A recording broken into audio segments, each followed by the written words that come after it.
All right, good morning, folks. We're here in State of Florida versus Ellen Gilland, 2023-300352 CFDB. And would counsel state your appearances, starting with counsel for the state? Interlicchio for the state. Matt Ferry on behalf of Ms. Gilland. Good morning, Ashley Parker on behalf of Ms. Gilland. Okay, and I see Ms. Gilland is seated next to you all. All right, so before we get started, I just want to remind everybody that's here in the audience, as well as those of you in the front of the courtrooms, please silence your cell phones. Don't put them in vibrate mode. Turn them either off or silence them completely. And I want to let everybody know that this obviously is a courtroom, and so no outbursts of any sort will be tolerated later on or at any point during the proceeding. If there are any expressions like that, then that will be grounds for having you removed from the courtroom. So today we're set for sentencing. Ms. Gilland had previously entered a plea of no contest to the charges of count 1, assisting self-murder / manslaughter, count 2, aggravated assault with a firearm, count 3, aggravated assault with a firearm, and count 4, aggravated assault of a law enforcement officer with a firearm. My understanding is that the state has waived the minimum mandatory with respect to the charge of aggravated assault on a law enforcement officer with a firearm. That would typically be a charge for which there's a 3-year minimum mandatory. The state has agreed to waive that. The state has also agreed to waive the sentencing guidelines. Is that correct, Mr. Interlicchio? Yes, Your Honor. Okay, very good. So I have reviewed the charging affidavit. The only part of the charging affidavit that I have is the 2-page narrative. I assume there's a lot of supplements that were with that, but this is all I have in my file. I've reviewed the defendant's sentencing memorandum. I believe there were 55 or so letters of support that were attached to that. I've reviewed all of that as well. And let's go ahead and get started. So, Mr. Interlicchio, I'm sorry. There were some additional letters that we also received just recently that we filed, and I apologize to the court, but we filed those letters yesterday, I believe. I think there's an additional supplemental letters of support. I just want the court to consider those letters as well. Okay, I will do that. I will pull it up and review it this morning. Thank you. Who's your first witness, sir? Yes, Your Honor. State will be calling Hector Aponte.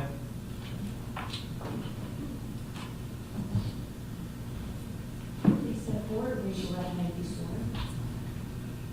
You solemnly swear to affirm that the testimony you shall give is the truth, the whole truth, and nothing but the truth, so help you God. Thank you. Please reach your step, sit close to your microphone.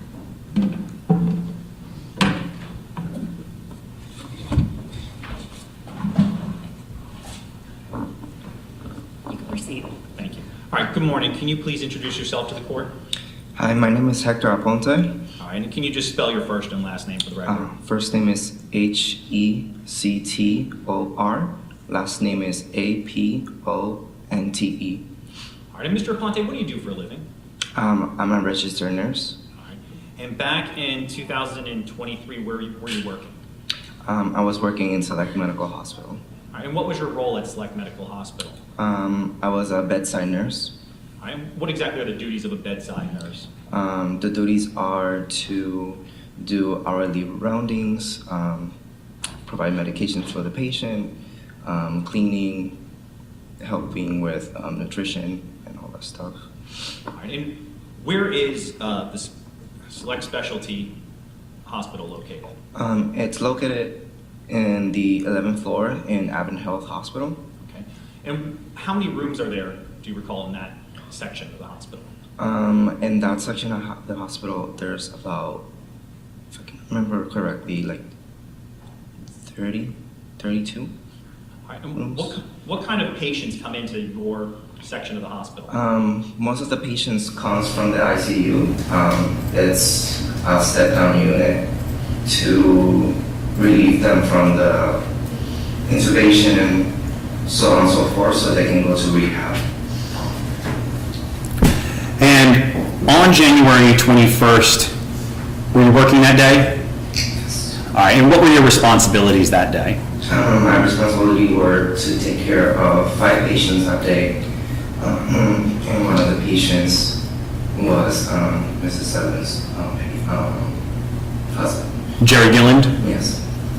All right. Now, that morning, did something draw your attention or a sound alert you? Yes. When I was documenting my hourly roundings, I heard a huge like bam or like somebody fell, and that alerted me. And I was very close to the room, so I entered the room. And when I entered the room, I saw that she was pointing the gun at me, and the patient had a pillow on his head. Let me slow you down. So how far away from the room 1106 were you? Not too far away, because the computer was just across the room, so it was right there next to me, but I was outside of the room. All right. And when you first heard that loud noise, did you think it was a gunshot? At first I thought somebody fell, because it was a huge bam, like a huge sound. It didn't sound to me like a gunshot. I just felt like somebody fell to the floor from the bed. And when you walked into the room initially, what did you first do? When I first get into the room, I put my gloves on and asked, like, do you need any help? What's going on? And then when I stopped close to the sink, I saw that the patient head was covered with a pillow, and when I realized Mrs. Allen was pointing a gun at me. All right. Do you see the individual that was pointing a gun at you in the courtroom here today? Yes. All right. Can you please identify where she's located? Right there. Now, you're saying she pointed this gun at you. Can you describe the gun? It's a black gun, small. That's all I can remember. I don't know much about guns. It seemed like a revolver, but it was just black. All right. And when you looked over at her and she had this gun pointed at you, first of all, was she making eye contact with you? She did. All right. Was she pointing the gun? Where was the gun pointed in relation to your body? It was very directly at me. I'm not sure which part, but I think like right here. Now, did she say anything to you? She told me to get out of the room like multiple times, and I was in a state of shock, so it took me a while to get out of the room. And when I came to, I just did what she told me to do. I got out of the room and I went to the nurse station, and I told my colleagues that she had a gun. There's a person with a gun. We have to call the code firearm. All right. Now, from leaving the room, telling your coworkers that they need to call the code for an active shooter, where do you proceed to go?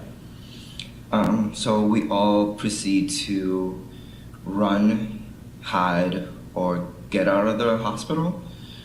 So we just run to the closest closed room, which is the medicine room, which is only by badge to get entered and coding.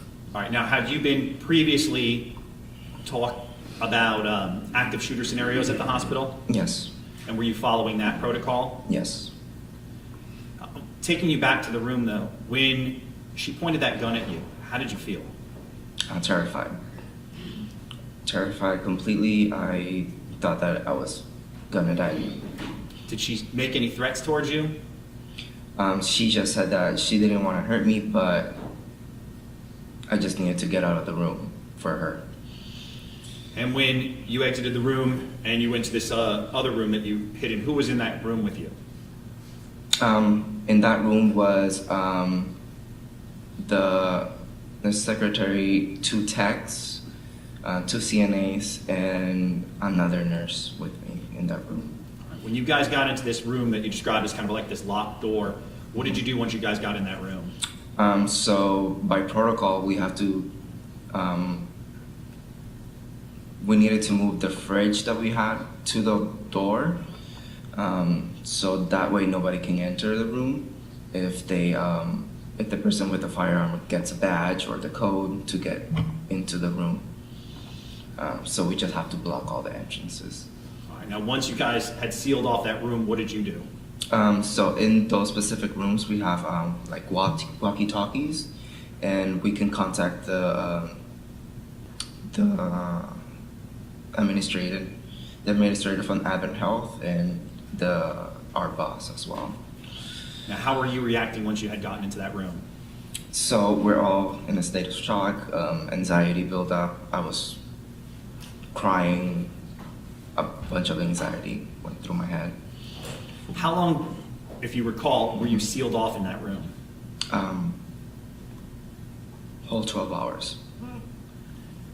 Now, since this incident occurred over at the hospital, do you still work there? No. Why not? I got a new job in Miami. Basically because I earned more, but I just didn't want to do anything with my previous job either. All right, and why didn't you want to do anything with your previous job? Just with the circumstances that happened, I really didn't feel safe anymore, so I just needed to find other places to go. Now, what occurred back on January 21st, does that still play in your mind?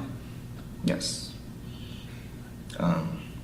It does, mostly at night sometimes. I got nightmares. I do go to a psychologist, and she helps me out with it. Now, having been through that ordeal, what would you like to see the court impose as a sentence in this case? Guilty, and she needs to go to prison. All right. Nothing further, Your Honor. All right, thank you. You can proceed, Mr. Ferry.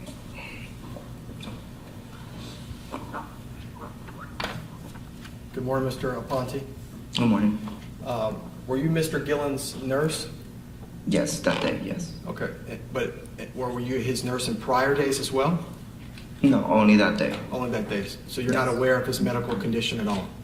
Well, yes, because we get a report with every new nurse that comes every shift. Okay. Are you aware that he had multiple organ failures? Yes, I was aware.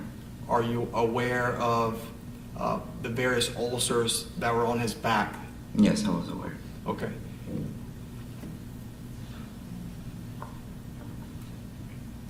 May I approach the witness, Your Honor? Yes. Mr. Aponte, I'm showing you what's been marked for identification purposes as Defendant's Exhibit 1 for identification. Mhm. Apple, sorry.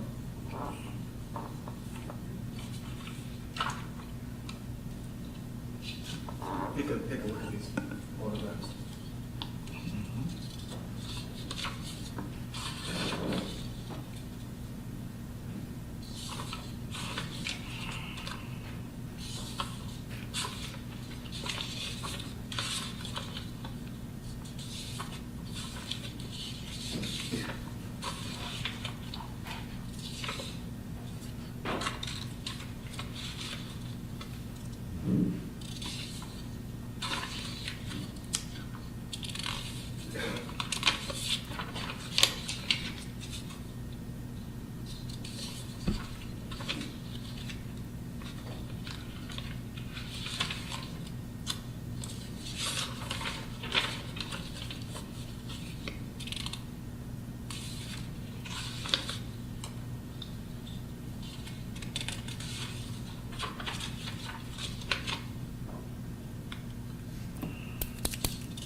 Mr. Aponte, have you had a chance to review what's been marked for identification as Defense Exhibit A for identification? Yes.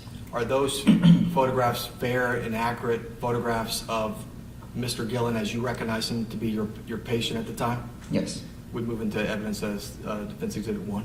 Any objection? No, Your Honor. Okay, that'll come in as defense one. Mr. Aponte, can you tell the court in your own words what those pictures reveal as it relates to Mr. Gilland? So these pictures are bed ulcers that we also take care in the facility in Select Specialty. By viewing them, they were progressing. Progressing meaning getting worse. No, getting better in a way, slowly. Because I used to do wound care also. Okay. So it's your testimony that Mr. Gilland's, the ulcers to his, that are on his back, right? Mhm. Right above his butt area. Mhm. It's your testimony he was getting better. Yes, but slowly. The reason with wound care takes a process of time to heal the wound. When I do wound care in Select Specialty, I've seen the progress in wound care, but to be completely healed, it just take a lot. It takes.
Mr. Gilland, Miss Gilland's they're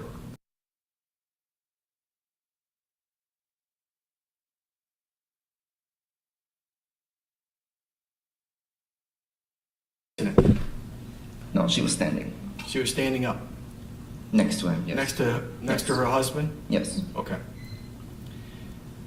When you were in that room, she never made any specific threats to take your life, right?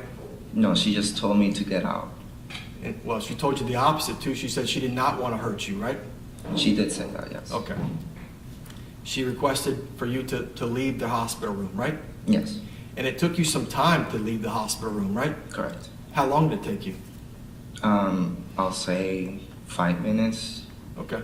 So you stayed in that hospital room with Miss Gilland, Miss Gilland's husband, for approximately 5 minutes after the incident occurred, right? Yes. Okay. And during those 5 minutes, at no time did she ever threaten to take your life, right? No. Okay. No further questions, Judge. Mr. Aponte, did she keep a gun pointed at you that entire time? Yes. Were you terrified? Yes. What was going through your mind as you sat there for 5 minutes with a gun pointed at you? I just thought that I was going to die at that moment. She never put it down or put it to the side, did she? No. No, she did not. She just kept pointing. I'm sorry? She just kept pointing at me. Thank you. No further questions, Your Honor. Thank you. You can sit down, sir. Thank you. Who's the state's next witness? Shierica DAngelo?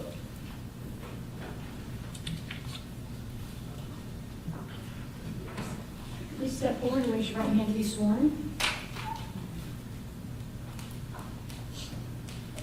you solemnly swear or affirm that the testimony you shall give this body is the truth and the truth and nothing but the truth, so help you God? Yes. Thank you. Please follow me. Once you start doing that, and sit close to the left.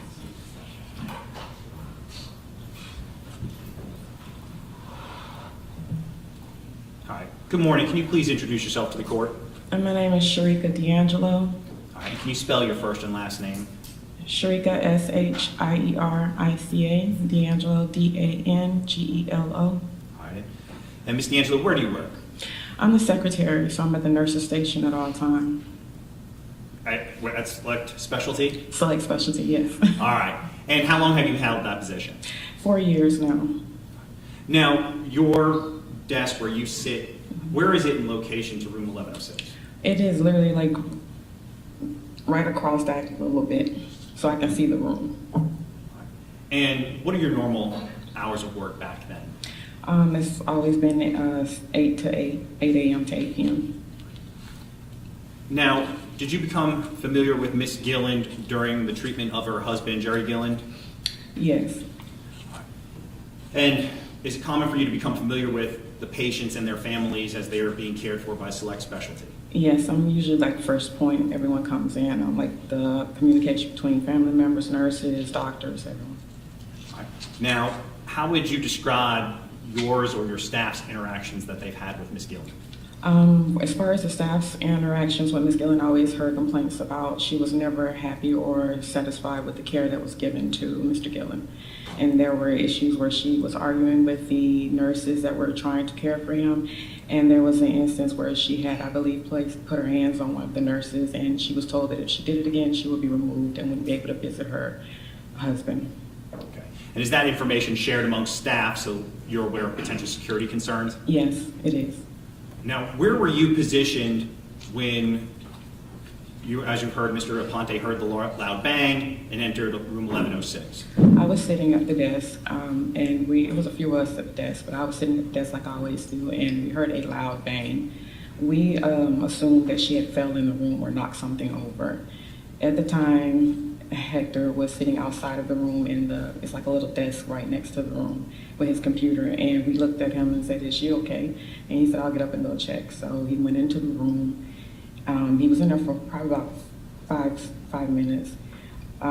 As he came out, his hands were up like this, and he was walking backwards, and then he turned around and faced us and started walking towards us, and he looked like a ghost, like his face went white.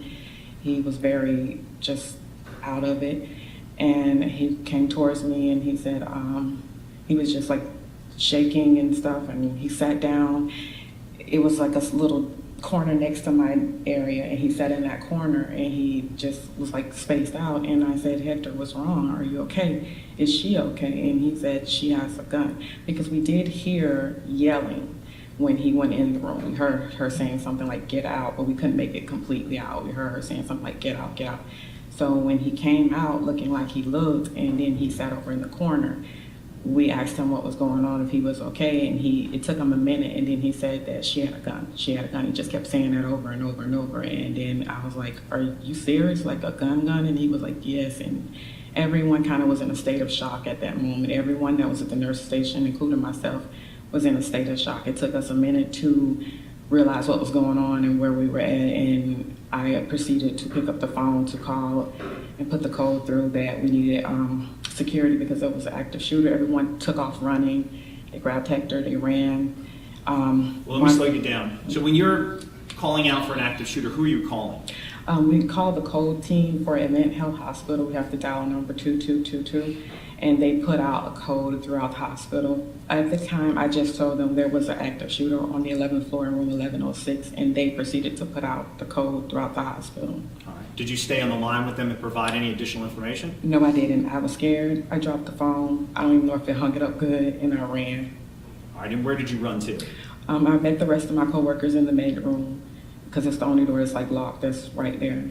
All right. Where is this med room in relation to where this desk was and where you were stationed? It's literally right next to our nurses station. So there's our nourishment room, and then there's the med room that's literally right across from it. So we had to, I would have to leave the nurse station, go around and make a right, and then it's right there. And did you enter the same room that Hector Aponte entered? Yes, I did. All right, and what did you do once you entered that room? When I was in the room, I was just in shock because I couldn't believe this was actually happening. You don't think someone's going to bring a gun into the hospital, you know. My coworkers were all screaming, crying. Hector was on the floor balled up in the fetal position, and he was crying. I just didn't know what to do. At the time, I kept asking anyone, do you have a phone? Because I couldn't find we have a phone that's supposed to be in the bedroom. We couldn't find it. I left my phone at the nurse's station, so I didn't even have my cell phone. One of our coworkers did have a cell phone that was in the room with us, and she called our administration department. She called the DON first, which was Terry, and then they proceeded from there. And how long were you kind of stuck in that room there? We were probably in that room for maybe anywhere between 4 hours, 5 hours, somewhere like that. And so medical staff are taught to do what when there's an active shooter? We are told to first, if it's possible, to assess the patients and make sure that we close the doors so they're safe. But if we can't do that, then we are supposed to get ourselves to safety as quick as possible. At that point, I think it all went out the window because everyone heard it was a shooter in the building. I don't think anyone really checked on the patients. Everybody was just trying to run. A lot of our staff didn't even stay. They left the hospital because they were scared. Everyone was just confused. Everyone was shocked. No one did what we were taught to do. The most we did was just got to safety. Some of the doctors were even walking around and we were grabbing them and pushing them into rooms. It was just very chaotic that day. It was very traumatic that day to see people crying and balled up on the floor, hiding in rooms with patients because they're afraid. They don't know what the state of the family member was that committed the act. They don't know what the state was. They didn't know if she was just going to stay in the room or come out and start shooting because of the fact that there were issues prior with other nurses that she was not happy with care. So they didn't know if it was going to end there in the room or she was going to come out and start shooting other people. No one knew. So everyone was very, very scared. All right, and as Mr. Aponte said, there's quite a few patients, or at least on that floor, that there's at least 30 or so rooms on that floor. There's actually 34 patients on our floor. All right, and are you usually full? Most of the time, yes. We try to stay full house. All right, back on January 21st, were you almost at capacity or at capacity? I believe we were at capacity. I believe we were full. All right. And so for those hours that you all are and medical staff are hiding, all those patients are going without care. Exactly. And those are all due to the actions of Ms. Gilland here today. Yes. All right. Nothing further, Your Honor. All right, thank you.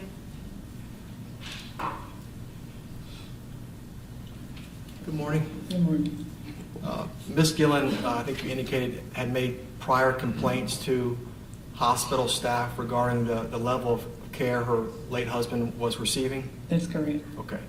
And she was not pleased as relates to the amount of care that he was receiving at the hospital? That is correct. And she was not pleased as it relates to his level of pain, right, in the That is hospital? correct. And she constantly requested, I guess, additional medical Medicine. care for him, Mhm. right, to alleviate that pain. Exactly. Correct. And it's fair to say that Mr. Gilland's medical condition caused a lot of stress and anxiety to Ms. Gilland, right? That is correct. Because she loved and cared for him very much, right? That is correct. Okay.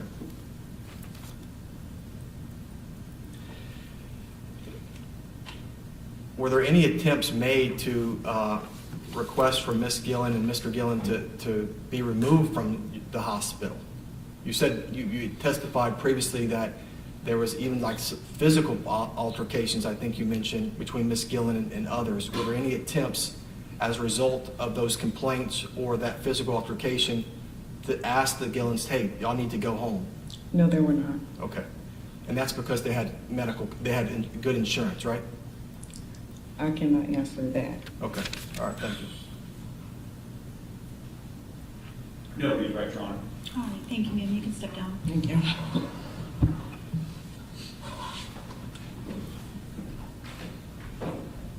Who's the state's next witness? Yes, Your Honor, the state will call Dr. Nagarajan. Okay.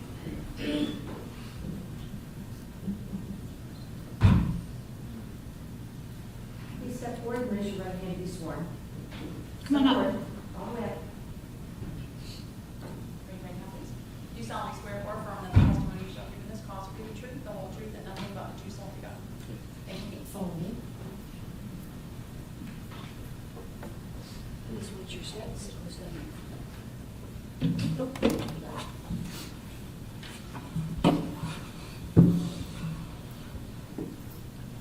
All right, good morning. Can you please introduce yourself to the courtroom? I'm Dr. Ravi Nagarajan. I'm the medical doctor who was involved in her care, but most of the care was divided by my associate. But I was there on the day the incident happened. All right. Now, can you first spell your first and last name for the record? Ravi. Last name is Nagarajan, Nagarajan. All right. Now, Dr. Nagarajan? Yes. All right. Now, you worked at Select Specialty? Correct. All right. Now, how long have you been a medical doctor? 30 years. I'm sorry? More than 30 years. Okay. And how long have you worked for Select Specialty? About 10 years. Now, what is the role of Select Specialty? Select Specialty is defined as a long-term acute care hospital where patients with severe medical conditions are admitted when they are requiring longer than the regular care that can be provided in the acute care hospitals. Now, when individuals like Jerry Gilland are brought in, is there a goal to kind of get them moved down to lower levels of care? Yes, all the time. And so when Jerry Gilland arrived into your group on January 1st, there's goals set out to set him down and kind of move him to a lower level of care. Yeah, we make every attempt to make them stable to be able to move to a lower level of care, yes. Now, have you had an opportunity to review the medical records in this case? Yes, briefly, yes. Okay. Now, when Mr. Gilland first arrived on January 1st, and for the first few days that he was in your care or within the care of your team, was he having problems sleeping at night and things of that nature?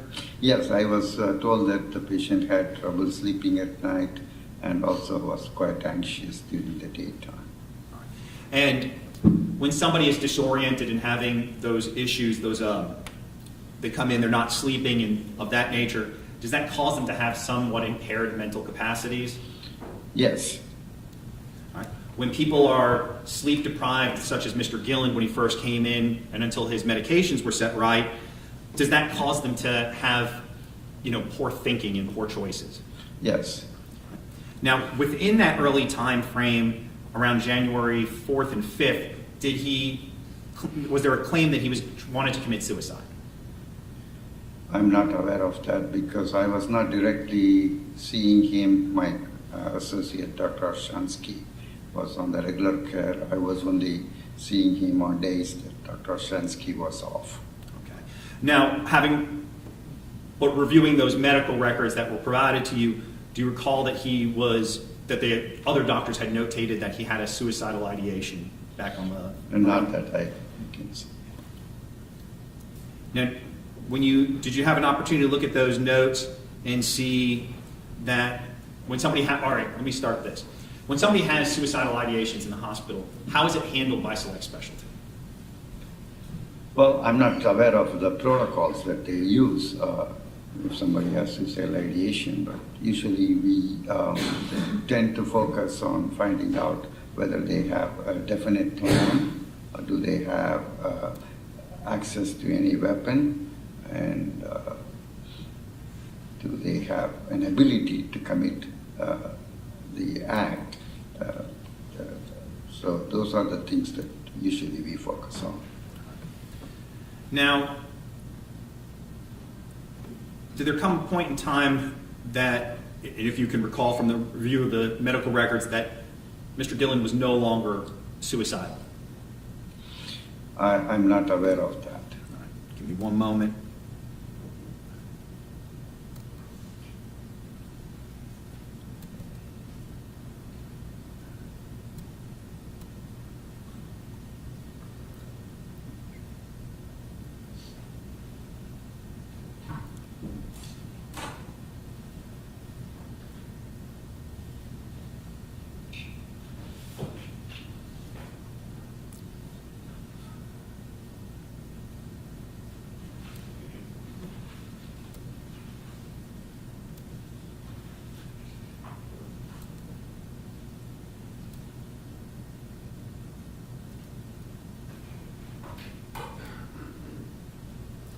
Just give me one moment.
All right, now, Doctor, I'm going to approach.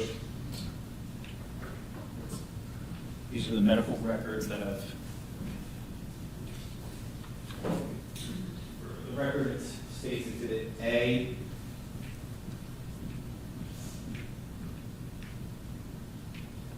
And on the first page I want to have you look at.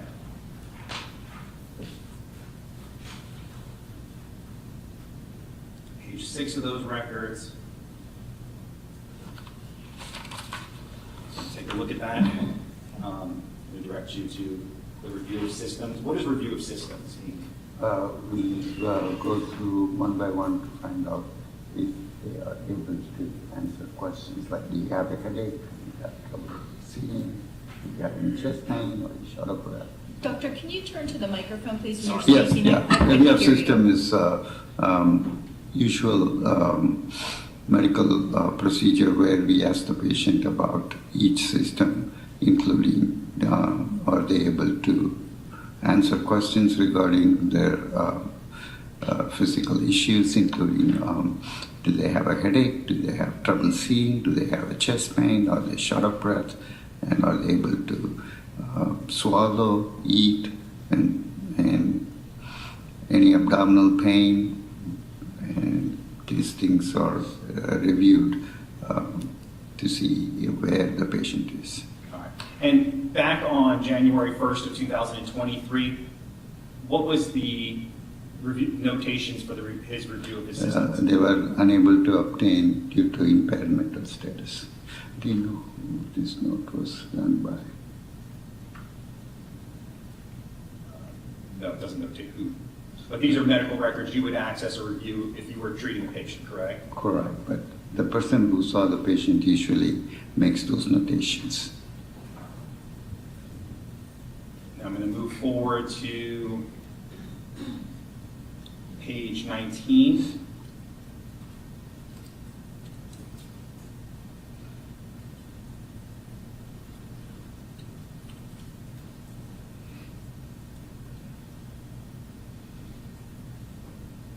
Now, when we talked a little bit in the beginning, we talked about when a patient comes and sees you, and other doctors within select specialty, they have goals, short-term and long-term, right? Mhm. And looking here at the victim's medical records, in this case, what was his short-term goals? His short-term goals was able to be make his breathing issues taken care of and able to eventually progress where he can be discharged to an acute skilled nursing facility. All right, and as far as long-term goals, what were those? I'm not aware because I was not regularly seeing those patients, but I would assume the long-term goals would be to have him go home.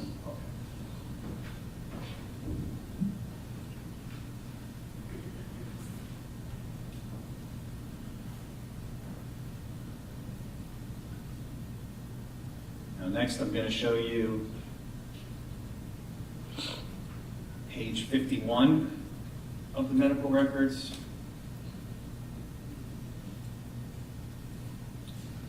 Now, on page 51 of the medical records, this would have been notated on January 4th of 2023. There's a note in here that the victim feels very depressed and wants to end his life. Is that common when you have patients who are in kind of this acute critical care to feel depressed and want to end their life? Right. Now, when you have patients like this in this acute care unit, are there options for them if they really do want to end their life and they don't want to have to continue treatment? Yes, they always have options to opt for comfort care where they can be kept comfortable. All right, so what exactly is comfort care? Comfort care is to make the patient as comfortable as possible with no acute care like active treatments, but to give them medications that would keep them comfortable, including control pain, control anxiety, and control things like depression. And is this a way, kind of like a humane way of letting someone? Correct. They eventually, if they progress to the level where they are still continuing to be in the hospital, a hospice would be consulted, and they would eventually be moved to an hospice facility to have continued comfort measures for the end of life. Now, was Mrs. Gilland and Mr. Gilland explained about hospice? You given the option to go to hospice?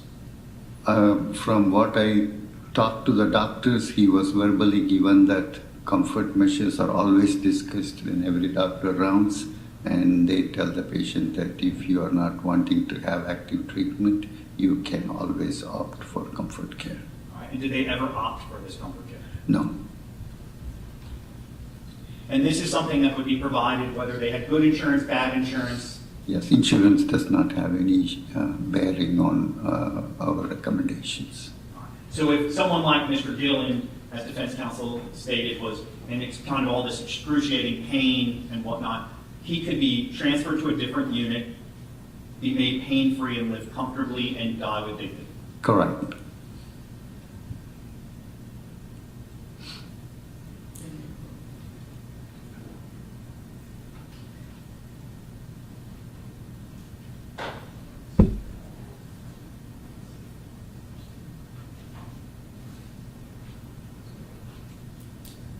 Next.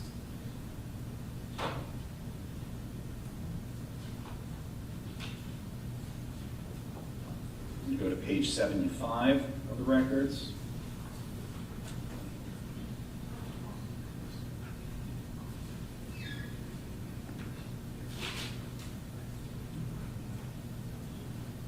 Now, when we're looking at page 75 of these medical records, and there's this highlighted stuff, it says acute hypoxic respiratory failure, tracheotomy, these things, were these all conditions that Mr. Gilland was suffering from? As far as I know, yes. So here there's notations that he may have been suffering from Alzheimer's or dementia in the medical records. That was carry over from the previous notes, I would assume. Now, when individuals, like we've discussed, are having potential suicidal thoughts, or they, like we talked about, they come into your unit and they're already kind of struggling, here, what is the notation of the medication on page 75 that was given to Mr. Gilland to help assist him? They gave him a medication called Seroquel to control his agitation. All right, so what is Seroquel? Seroquel is a psychotropic agent which is usually given for patients who have what we medically describe as delirium. Okay. Delirium? Yes. What is delirium? Delirium is a condition where the patient continues not to have proper insight into the condition. They get agitated and they have trouble interacting with the environment.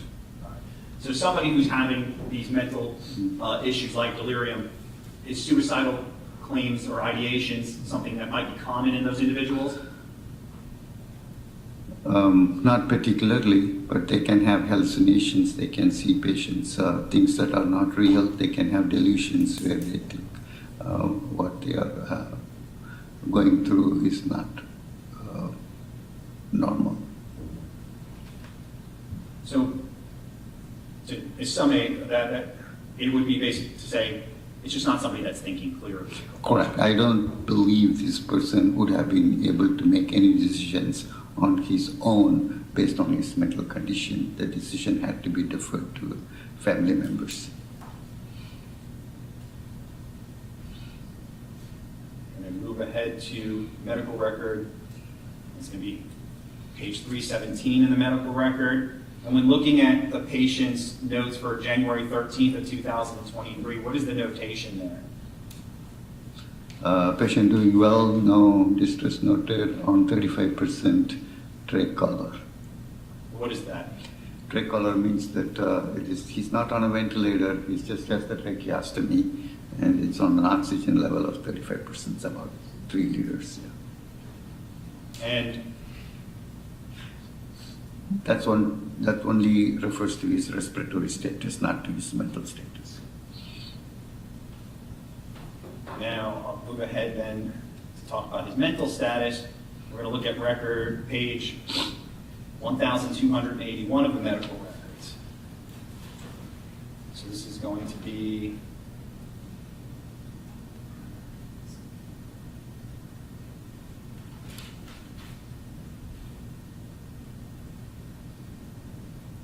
so on page 1281 of the medical records, this is going to be for January 9th, 2023. Did the victim in this case have any suicidal ideations when looking at this medical record?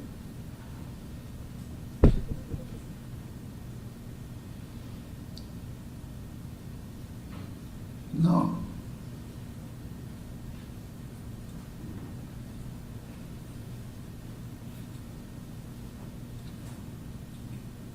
Skipping ahead to 1328. So this would be January 11th, 2023. Did Mr. Gilland have any suicidal ideations on that day? Not with answers to the questions provided.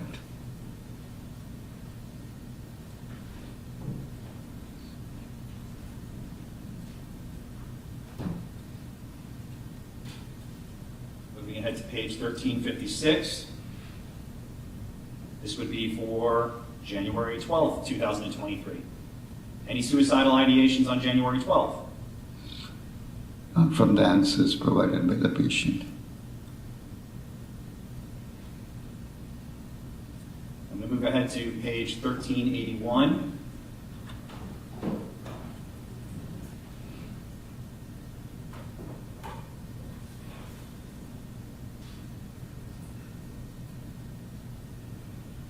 Now on 1381, this would be January 13th, 2023.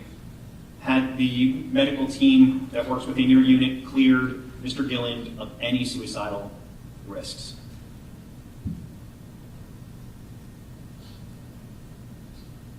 And for your reference, I'll point you the second golden line.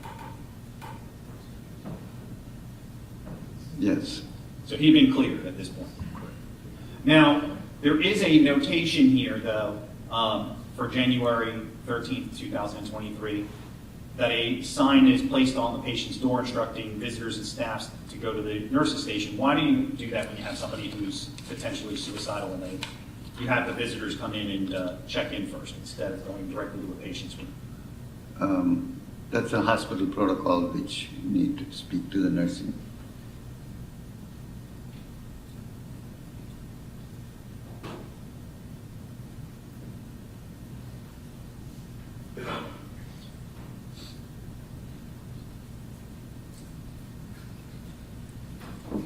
And lastly, as far as the medical records, I'm going to refer you to page 605.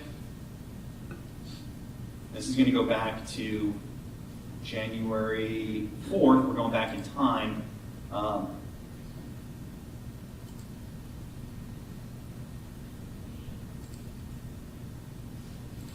Looking at, or actually it's January 5th, there's a notation in here about Ms. Gilland's consultation about pain medication here. Referring you to this line, if you could just read that for yourself. And you just let me know when you've had an opportunity.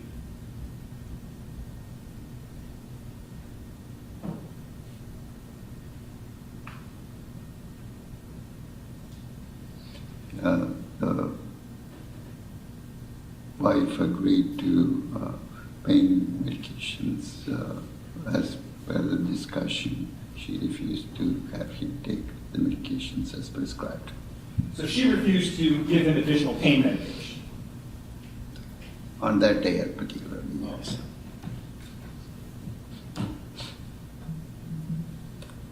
Now, did you have an opportunity when you were reviewing medical records to look to see if Mr. Gilland was experiencing pain? Certainly sure that there were instances where he experienced pain, yes. Okay.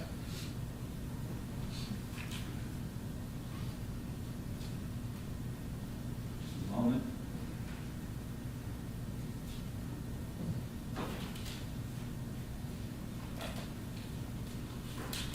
And doctor, I just want to be clear.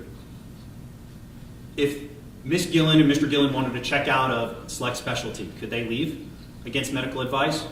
Yes, absolutely. They weren't being held hostage there. No. All right, so if they decided they wanted to kill themselves and go on, they could have done that, right? At home? Well, if they express that kind of intent, it would be a different story. We would make sure that the patient has safety issues with involuntary order placed to keep them and have what we call a Baker Act. But he was never Baker acted. No, he was not. And Ms. Gilland was never Baker acted. Well, she's not my patient. I don't have any comments about. All right. And if they wanted, and if he was suffering so badly and he was so miserable, he could have gone on to hospice. Correct. There are options, right? No, absolutely. That she didn't have to take a hospital hostage and kill her husband, did she? Yes, I mean, yeah, all the time patients have their options, including comfort care in the hospital without any acute, and then they can progress on towards hospice. All right, nothing further, Your Honor.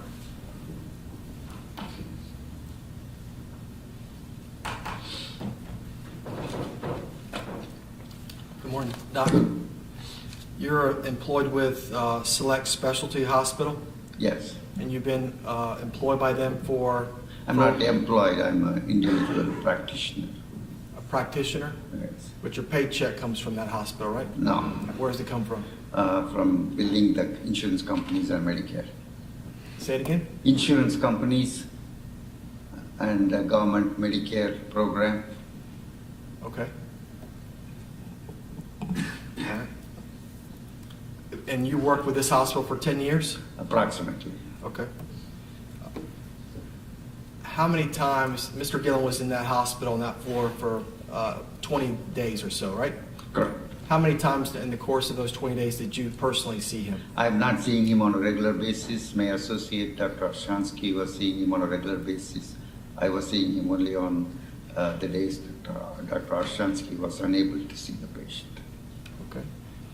But as we sit here this morning, could you tell us, I saw him 5 times, or I saw him 10 times, or I saw him 20 times? Probably over the weekends, I might have seen him like 4 or 5 times. Okay, so over the time period in which Mr. Gilland was in that hospital, possibly 4 or 5 times? Correct. Right. All right. Let me show you what's been admitted to evidence as defendant's exhibit. The clerk will hand it to you. May I approach her? Yes.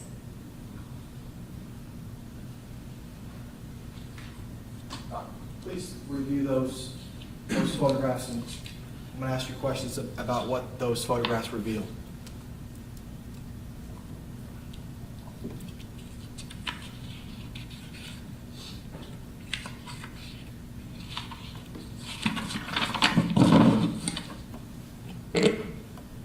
There are photographs of the wounds that he had. Okay. And where are those wounds located on, that's Mr. Gilland's body? Correct. Those are your hospital records, right? Correct. Okay. And where are those wounds located? The wound care team would have documented that in the records where they are located and how severe they were. Where are they located?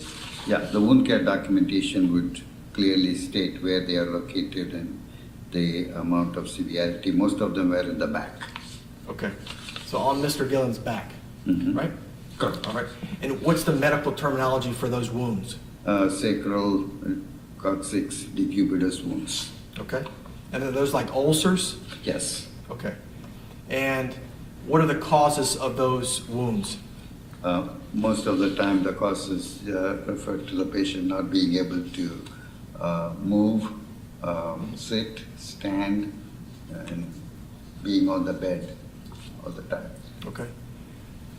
So as Mr. Gilland is in that hospital bed, and he's a heavyset man, right? Mm-hmm. Do you recall how heavy he was?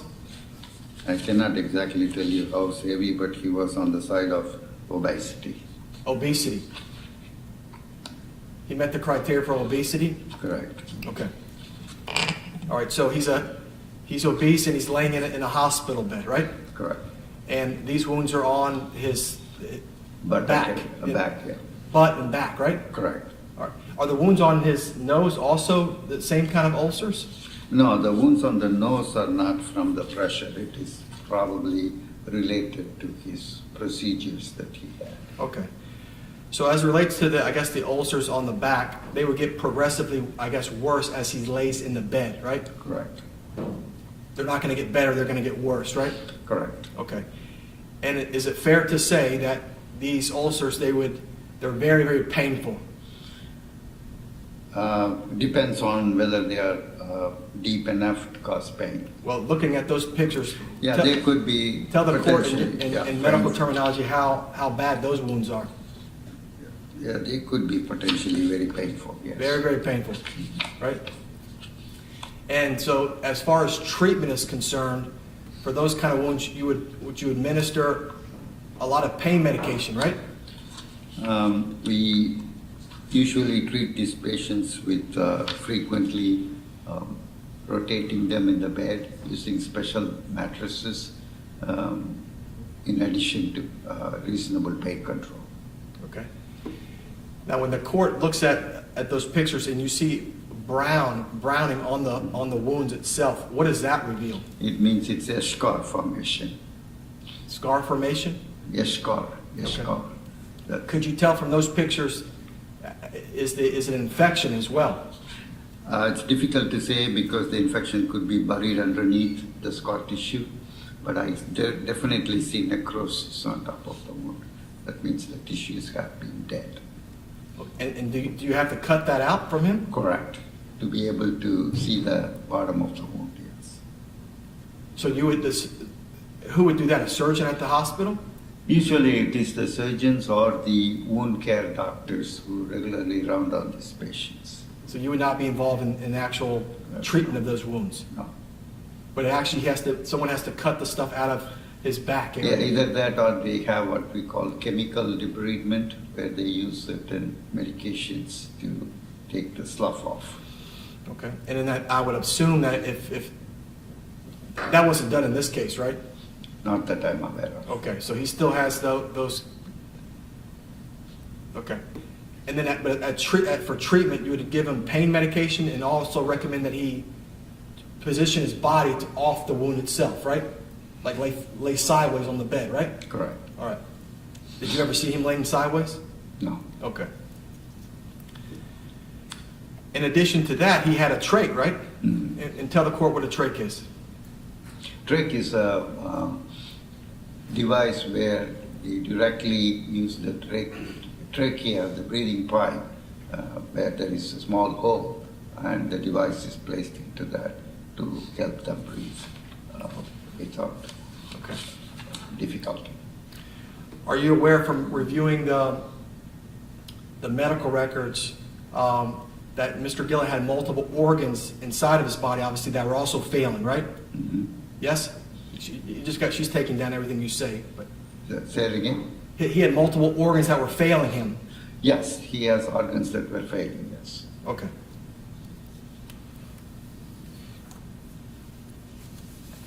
Mr. Gilland, he could not breathe on his own, right? He was breathing on his own, but he had to be helped with the tracheostomy. Okay. He was not on a breathing machine. Now, I think you mentioned a few minutes ago that Mr. Gilland and Miss Gilland could just simply leave the hospital, right? Or be Baker acted. That was an option they had? Yes, if there is active suicidal thoughts or ideation or plan, we usually Baker Act patients to keep them not have access to those. Okay. But Mr. Gilland was an obese man, right? Mhm. Miss Gilland did not have the ability to transport her husband outside, right? Well, if they absolutely wanted to leave the hospital and go to another facility, things could have been arranged for a safe transfer to another place where they wish to go, not to the house. I mean, he was absolutely not capable of going to his own home. And so that's why, and based upon your 10 years of experience, that's why they were not permitted to go home, right? Because No. he had a trach as well, right? Yes, he had a tracheostomy, he was not mobile, Mhm. he could not have been discharged to home, but that doesn't mean that he could not have gone to another facility of their choice. Is there any, in reviewing these 1,000 pages of medical records, is there any indication in the medical records that you or any employee at Specialty Select ever had this conversation with Mr. Gilland and Miss Gilland as far as end-of-life options? Well, I have had verbal information from the other doctors that they did talk about comfort care, and the main issue from what I heard was the patient and his wife wanted him to be able to eat, and due to his repeated episodes of taking food into his lung, he was told that that's not an option, unless he chose comfort care, where he can be kept comfortable. Okay, that's a good point. So Mr. Gilland couldn't even eat, right? Yeah, could not eat, and his food was withheld because he was noted to be taking it into his lung. Okay.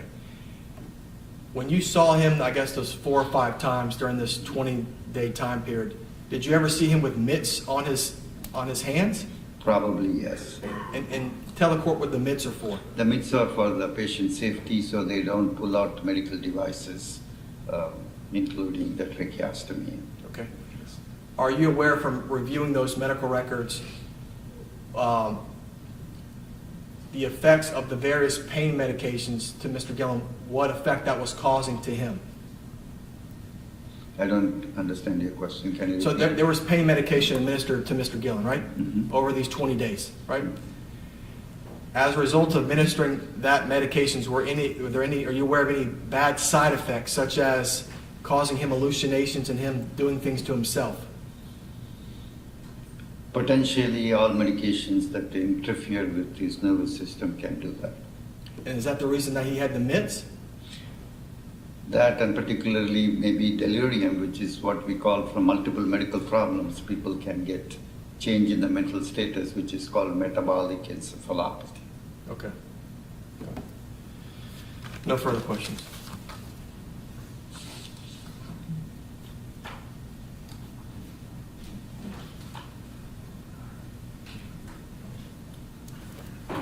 Now, you brought up something, Doctor, about the swallow that he was trying to. The goal of the patient is to reduce him to a lower level of care, correct? Correct. And part of that is his ability, he needs to be able to eat independently, swallow Right. independently. Now, does Select Specialty and members of the medical care team offer swallow studies? Yeah, they have had swallow studies and evaluations, and they recommended not to have any feeding at that point in time because he was taking it into his lung. All right, so you're aware that he did actually have an initial swallow study, he at the time just didn't do a good job, or he just wasn't capable of eating solid foods and drinking water at this point. Is that a yes? Sorry. Just for Yes, I'm sorry. No problem. I know you're not used to being in the courtroom. Now, defense counsel pointed that out. I want to show you, going back to those medical records, that's page 1673 of the medical records, and I just want to show you this treatment note in particular. You can just review that medical note on January 20th, 2023. Yes. Wife is unhappy that the patient cannot eat or drink and complaining to multiple people attempting to get her way, even though she has been educated multiple times about the aspiration risk by this speech therapist.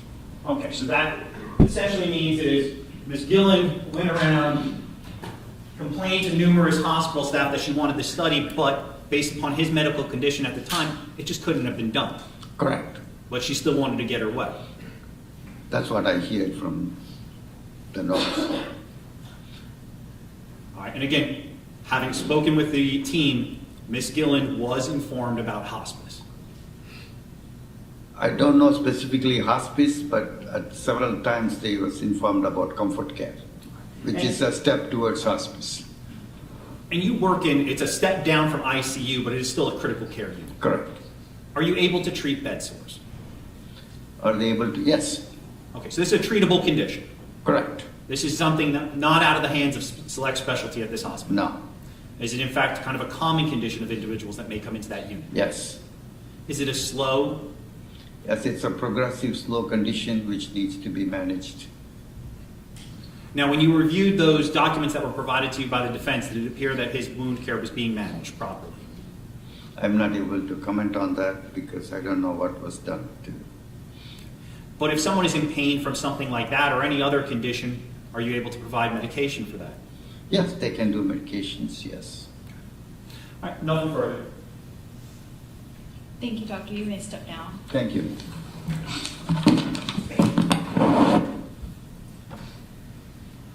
Who's your next witness? State will call Cory Jackson.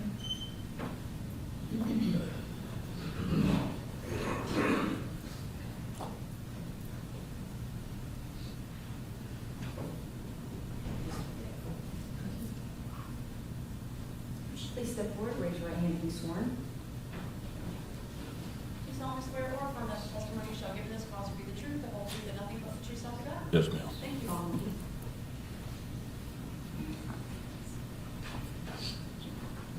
Please watch yourself.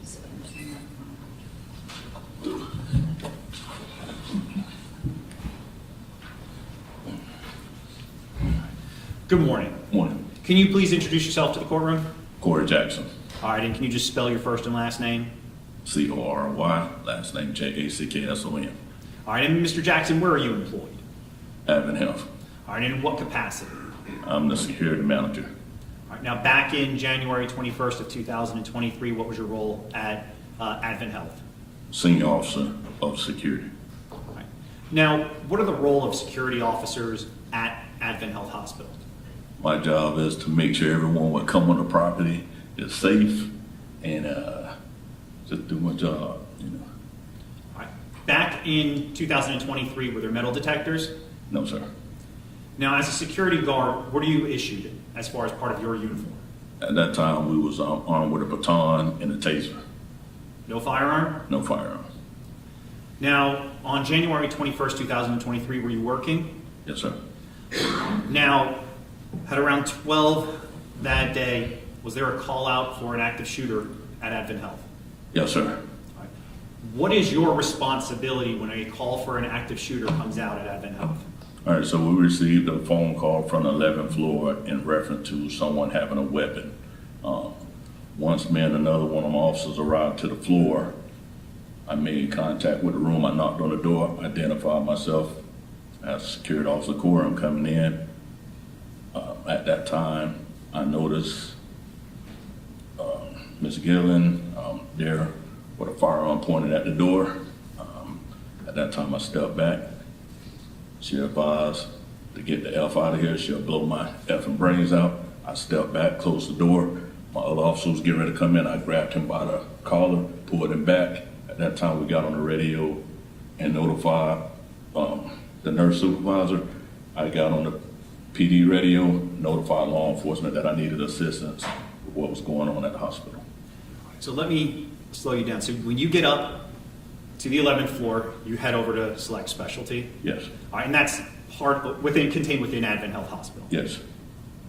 Now, you get up there, is the door to 1106 closed? Yes. All right, now you were told it was a weapon. Did you know it was a firearm at that point in time when you got Yes, up there? they just called us and told us that they saw someone with a weapon. Did not tell me that they heard a shot or anything like that. Yes. So you still, not knowing what the danger was, you went up there and... Yes, sir. That's my job. And so you get up to this doorway and you open up the door. Yes, sir. Do you open it up fully? Yes. All right, so when you open up the door fully, where is Miss Gilland in relation to in the room? She was on the other side of her husband, facing the doorway. Like, so her back was to the window, and she was facing the door. And what did she have in her hands? A revolver, black. I want to say it was a revolver. I just saw a black gun pointed at me.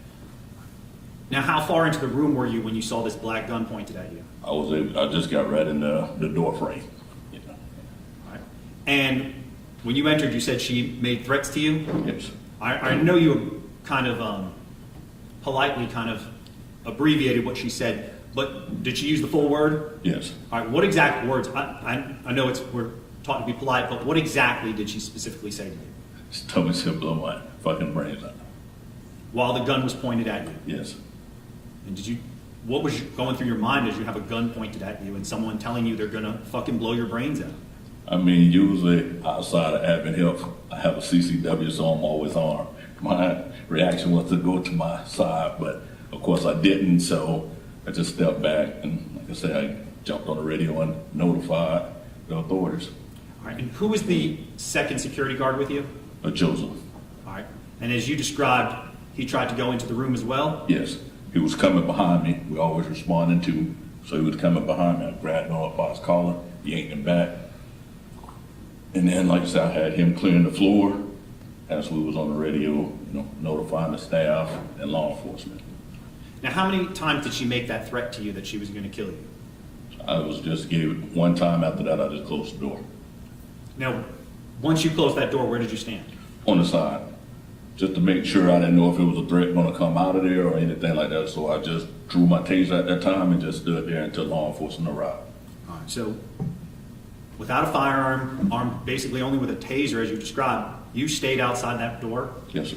To protect the patients and the employees of AdventHealth and Select Specialty? Yes, sir.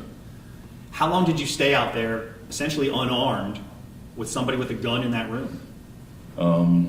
It didn't take law enforcement a long time to get there. I stated once they got there, I was able to assist moving the patients next to the room, upper floors and under, to make sure that no one else was going to be in danger. All right, so explain, why are you moving patients to the left, to the right, up and down?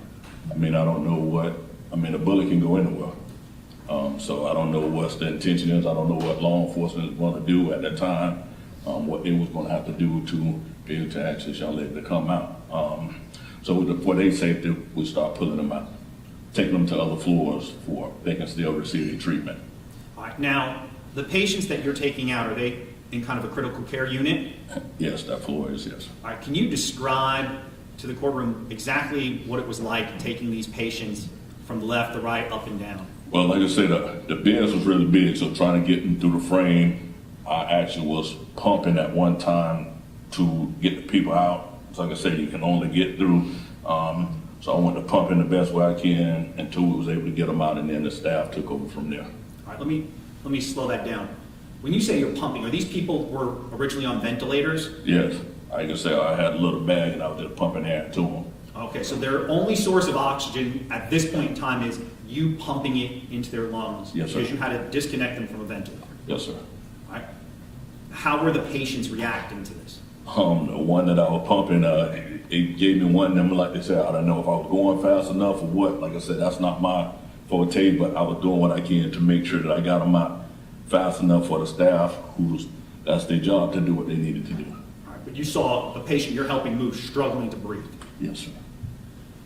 Now, once law enforcement responds, what is your role transition to? Like I said, just to continue making sure that I can assist them in any type of way, but making sure that the staff is where they need to be and so forth. Thank you. I have no further questions, Your Honor. All right. Questions for Mr. Jackson? One moment.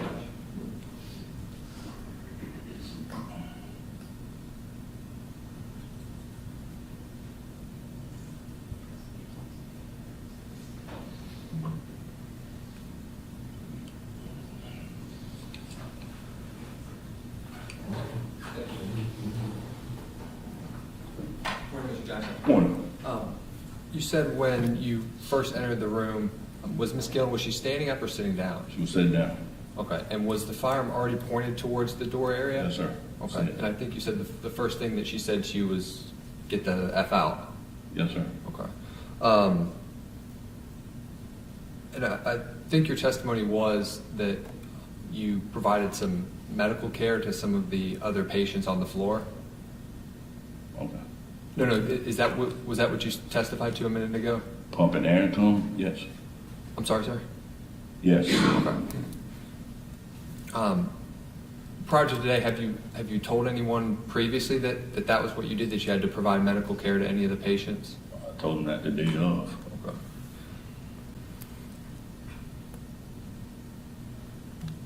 Nothing further, Judge. Thank you, Mr. Jackson. I just want to be clear. She didn't tell you to leave the room, did she? No, sir. What did she tell you? She'll blow my fucking brains out. Nothing further, Your Honor. All right, thank you. You may step down, sir. Is this a good time to take a 10-minute break or so?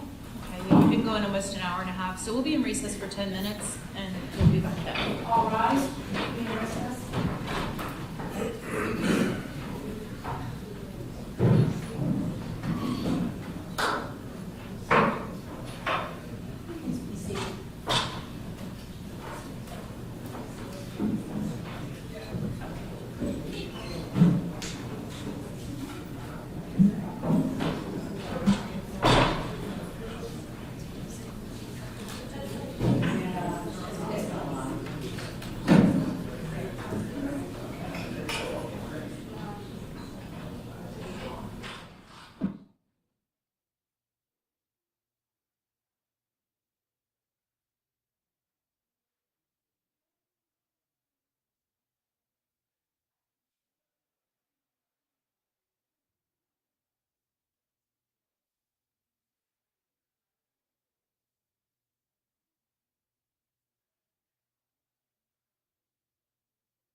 Got one?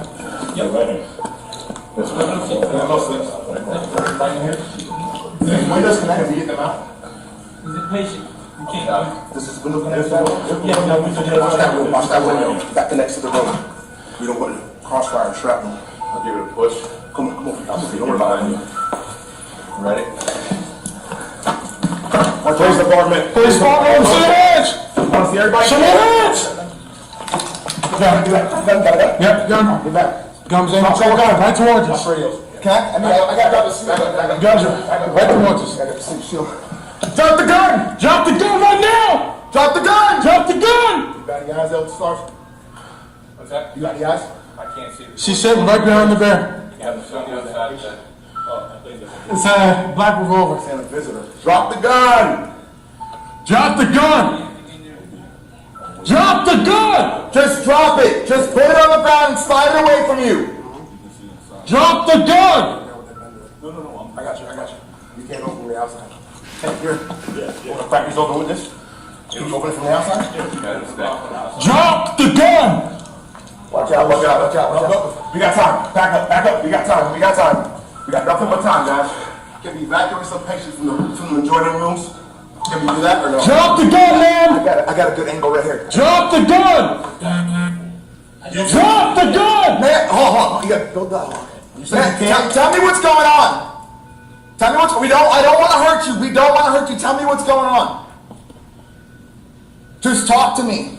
Can you see? Talk to me. What's going on? Why can't you drop the gun? Why can't you drop the gun? I'm listening. I'm talking to you. I'm here. Let us help you. We don't want to hurt you. We're scared too. Reach your mind.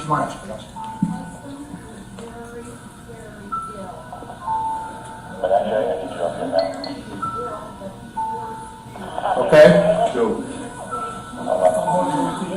Yes, ma'am. Okay, so did you do it? Okay, you shot your husband, ma'am? Did you shoot your husband? Okay. Do you want to hurt yourself? Ma'am, we don't want you to do that. Can you please let us help you? We can work our way out of this, okay? Ma'am, we're not going to hurt you. No, ma'am.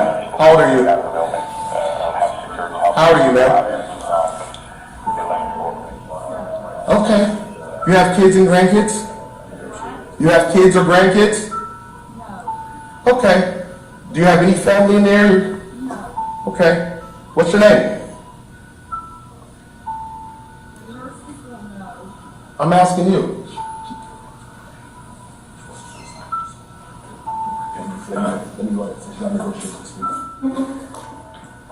Hey, ma'am.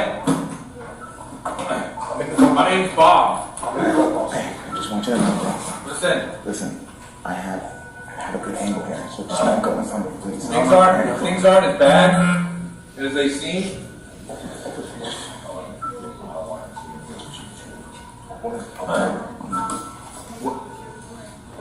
Okay, want to talk up a little bit? You got eyes for me? Is it easier if I talk up some more? It's pointed right towards us. It's a black revolver pointed right towards us. I got you. It's American Kathryn. No, I have not called him. Hey, listen, ma'am. I understand that what's going on right now is a lot to process. It almost seems overwhelming, but we can talk, okay? From here forward, it's just talking. That's all. Nobody's here to hurt you. All right? Absolutely not, ma'am. I promise you. No, put your hands in.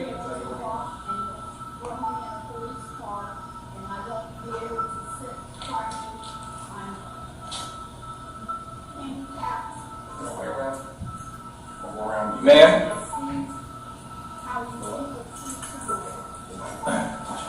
I'm a supervisor, ma'am. I won't let that happen.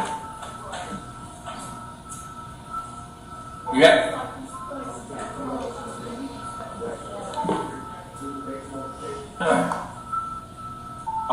doctor, so I don't know what was going on and why he wasn't getting any better. But I can assure you on what happens from here forward, we're not going to cuff you behind the back and throw you in a car or anything like that. I promise you. Just pointing right at us. It's a black revolver. Are we going to talk to you about the incident? Yeah. Yes. But that's instead of taking you to jail right now. I looked dead at it. I said, are we going to talk about the incident? Absolutely. But nothing says we're going to take you to jail right now. No. She had We're going to find out what's happening it's first. a black revolver. Right directly at us. We got Wesley. Guys, I can't hear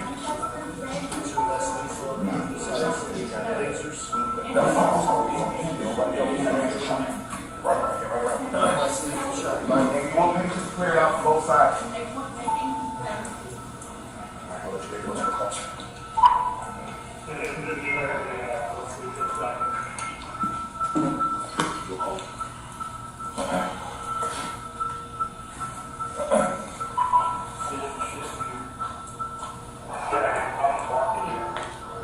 how'd you get here today, ma'am? Did you drive? Okay. What's your first name so I can address you properly? Or your last name? I can go with either one. Ellen? Can I call you Ellen? Okay. My name's Bob, like I said, so if you have any questions, you want to talk, I'm not responding, you just call my name out, all right?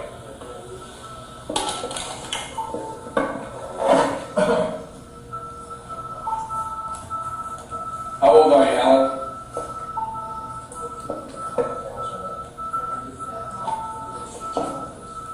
Okay. So you're the same age as my mom. I heard you telling them earlier you don't have any family here or anything? I heard you telling them earlier you have no family or anything? Okay.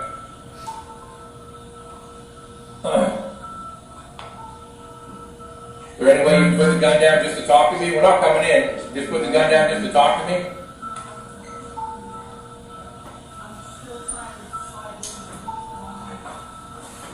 Well, we don't want to see that happen, ma'am.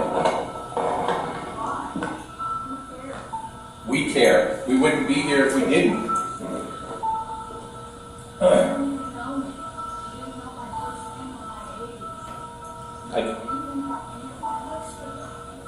But I do know a little bit about you now. When I signed up to do this, ma'am, I signed up knowing there's going to be people that I can help that I've never met before, and I'll probably never see again. And it's about helping people. That's what this is about. I don't care what the news shows you. We get in this job, this line of work, to help people. And that's why we're all here. Okay?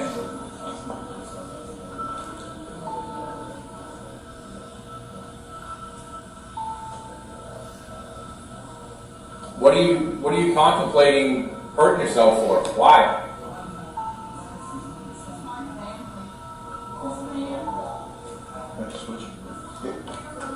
I understand that. It's nothing like family. I totally get that.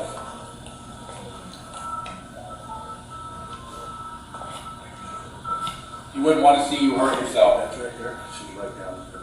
Nor do we.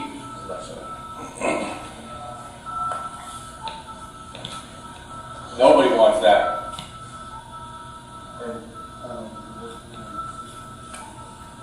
Stop it there. Now, Sergeant, when you first entered the room, can you describe to the courtroom what you saw? When I first entered the room, I saw the bed with the male laying there, and then saw Mrs. Gilland on the other side holding a black revolver right towards me. All right, when you say right towards you, was she pointing the barrel towards you? Yes, the barrel was right towards me. Yes. And is that why you kind of we see you backing out of the room on the body cam footage? Correct. Now, why didn't you engage her in a firefight essentially at that point in time? Because initially when I first started, when I had 11 floors to go up, I was thinking it's a hospital, it's got a lot of oxygen tanks and everything in there could possibly explode. So the last thing that I wanted to do was shoot inside of the hospital. So once I went in there, I saw her. We had time. We had nothing but time, so I just backed up, and hopefully we could talk her out of doing anything that she wanted to do. Okay. And did you maintain that position kind of outside the room and with other officers until SWAT arrived? Yes. And then once SWAT arrived, you were kind of relieved and moved on? Yes. All right. No further questions, Your Honor. Yeah, good morning. Morning. When you arrived to the hospital, you were aware that Miss Gilland was in that room? At the time, it wasn't Miss Gilland, but I was aware that someone with a gun was inside that room. Okay. I guess that was my question. So when you arrived at the hospital, you were aware there was an allegation that someone in that room had a firearm? Correct. Okay. And is that why you had the riot shield or the attack shield? Yes. Okay. Are those designed to, I guess, prevent entry of a handgun or a gunshot? Relatively, yes. Okay. Ms. Gilland, when she was speaking with the officer, she was polite, would you say?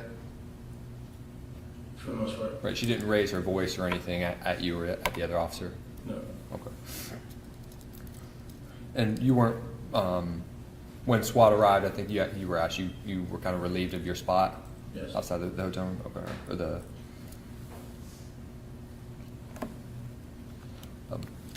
and when you arrived at the hospital, I heard on the body camera somebody said something about a murder-suicide. Was that your understanding, what you were responding to?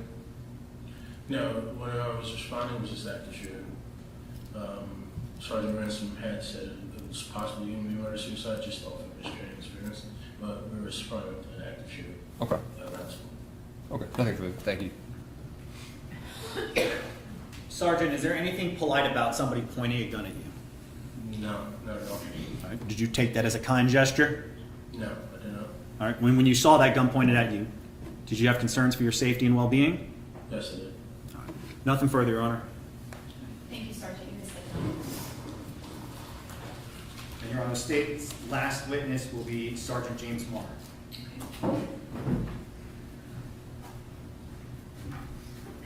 The board raise your right hand and be sworn. Do you solemnly swear or affirm that the testimony you shall give in this cause will be the truth, the whole truth, and nothing but the truth, so help you God? I do. Thank you. Follow me.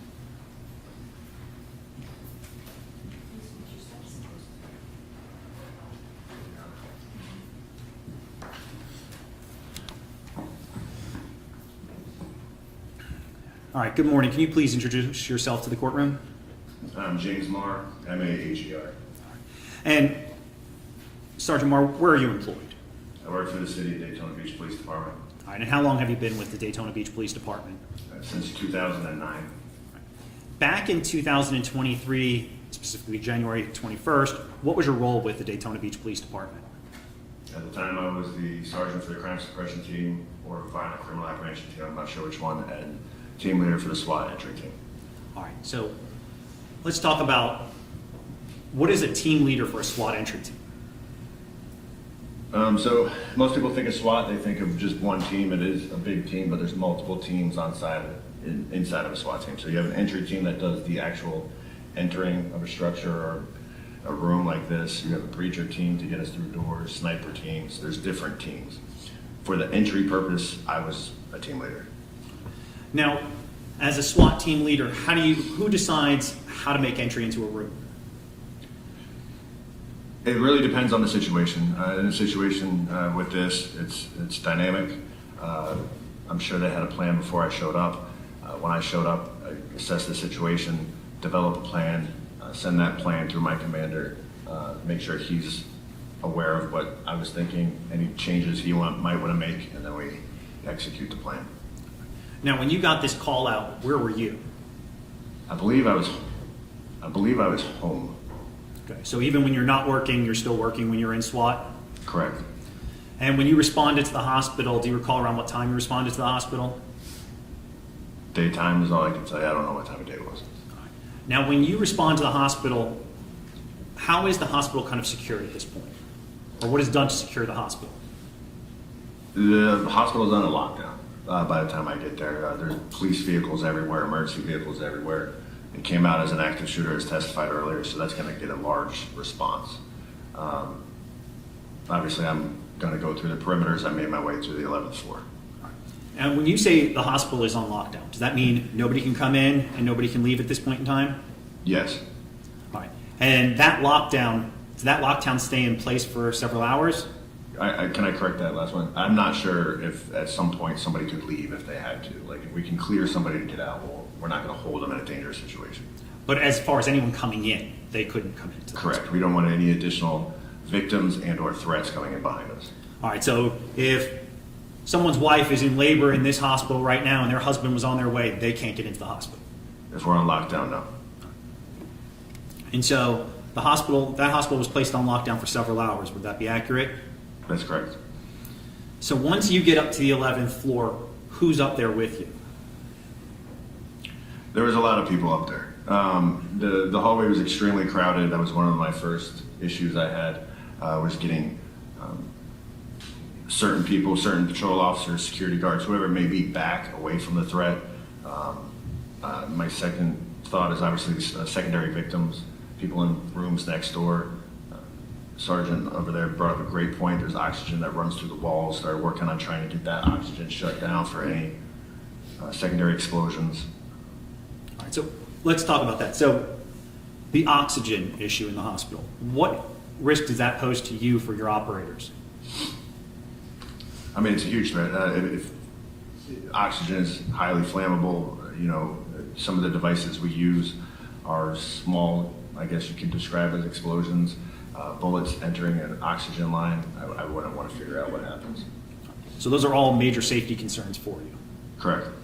And as you described, you get up to this floor, the 11th floor, and you start clearing out kind of the uniform patrol and let the SWAT team kind of take position in there. That's the goal. Now, did some of the members of the SWAT team have body-worn cameras? They did. All right. Now, in preparation for this hearing, did you review the body-worn cameras in this case? I did. Well, Your Honor, State's going to ask what's been previously marked as State's Exhibit B be entered into evidence at this time. No objection. Okay, that will come in. State's number 2. And permission to publish, Your Honor? Yes.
Yeah, that it would have to be written in your name right in the way, and you would have to sign it.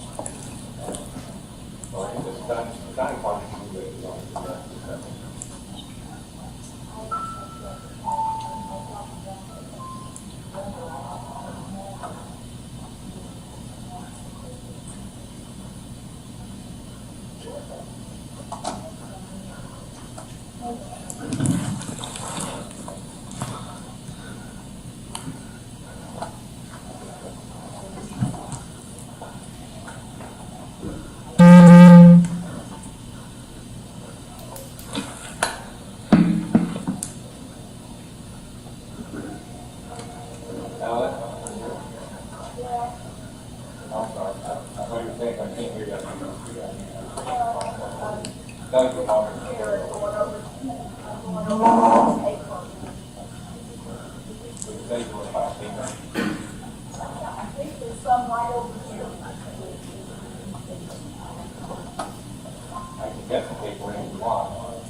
jail. Yeah, you want to get the paper? No, I've got some.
I'm just going to switch to a different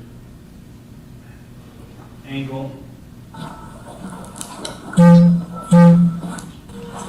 You or anything?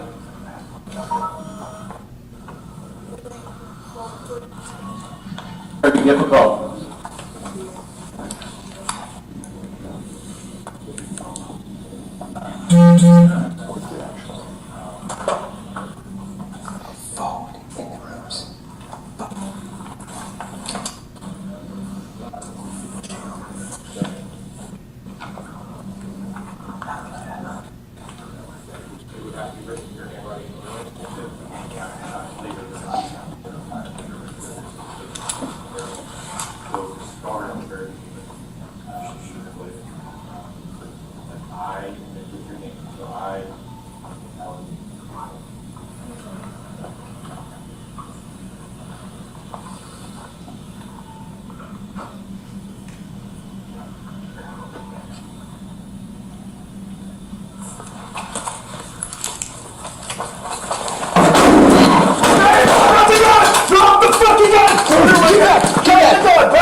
Switch back to the first video, and I'm going to have you explain some things to the courtroom.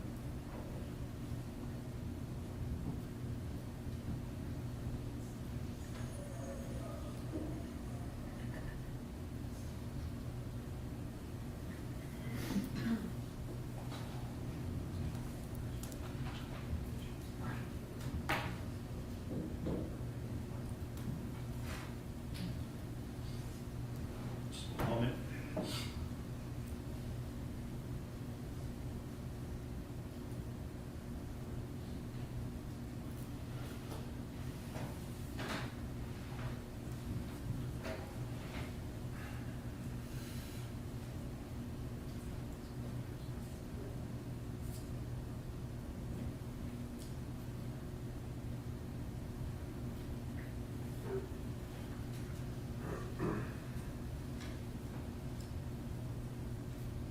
Sorry, just the computer's not being cooperative at the moment.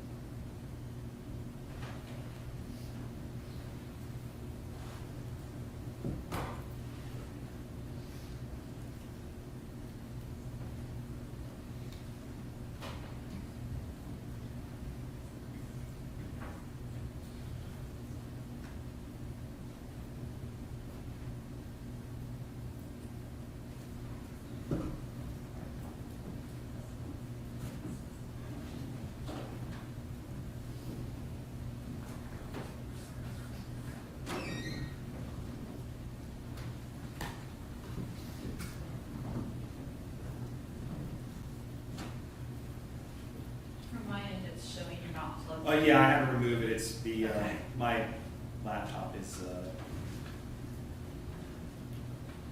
just not wanting to cooperate at the moment.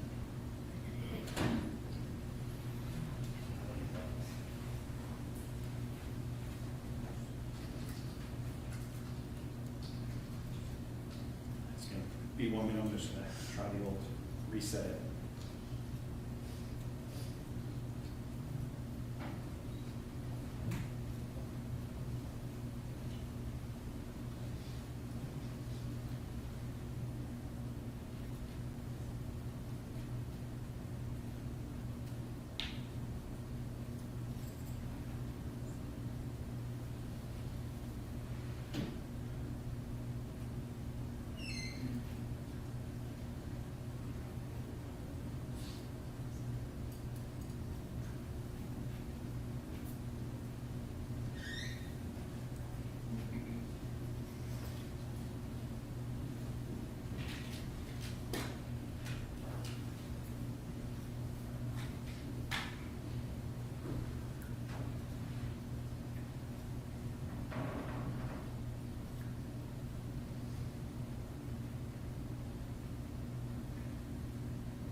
All right, now, Sergeant Maher, we're looking here on the first body cam footage.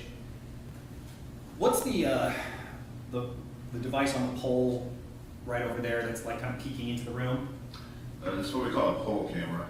So the little soda can shaped thing that's pointing towards the room is the camera, and you'll see that there's a iPad-like device that I'm watching just to get eyes safely inside of the room. All right, and does that device record, to your knowledge? No. And what's the purpose of having eyes in that room at all times? To know where the threat is, to know where the weapon is, to have an idea of what's going on inside the room. All right. What efforts were undertaken to have kind of eyes and ears in this room with that first SWAT?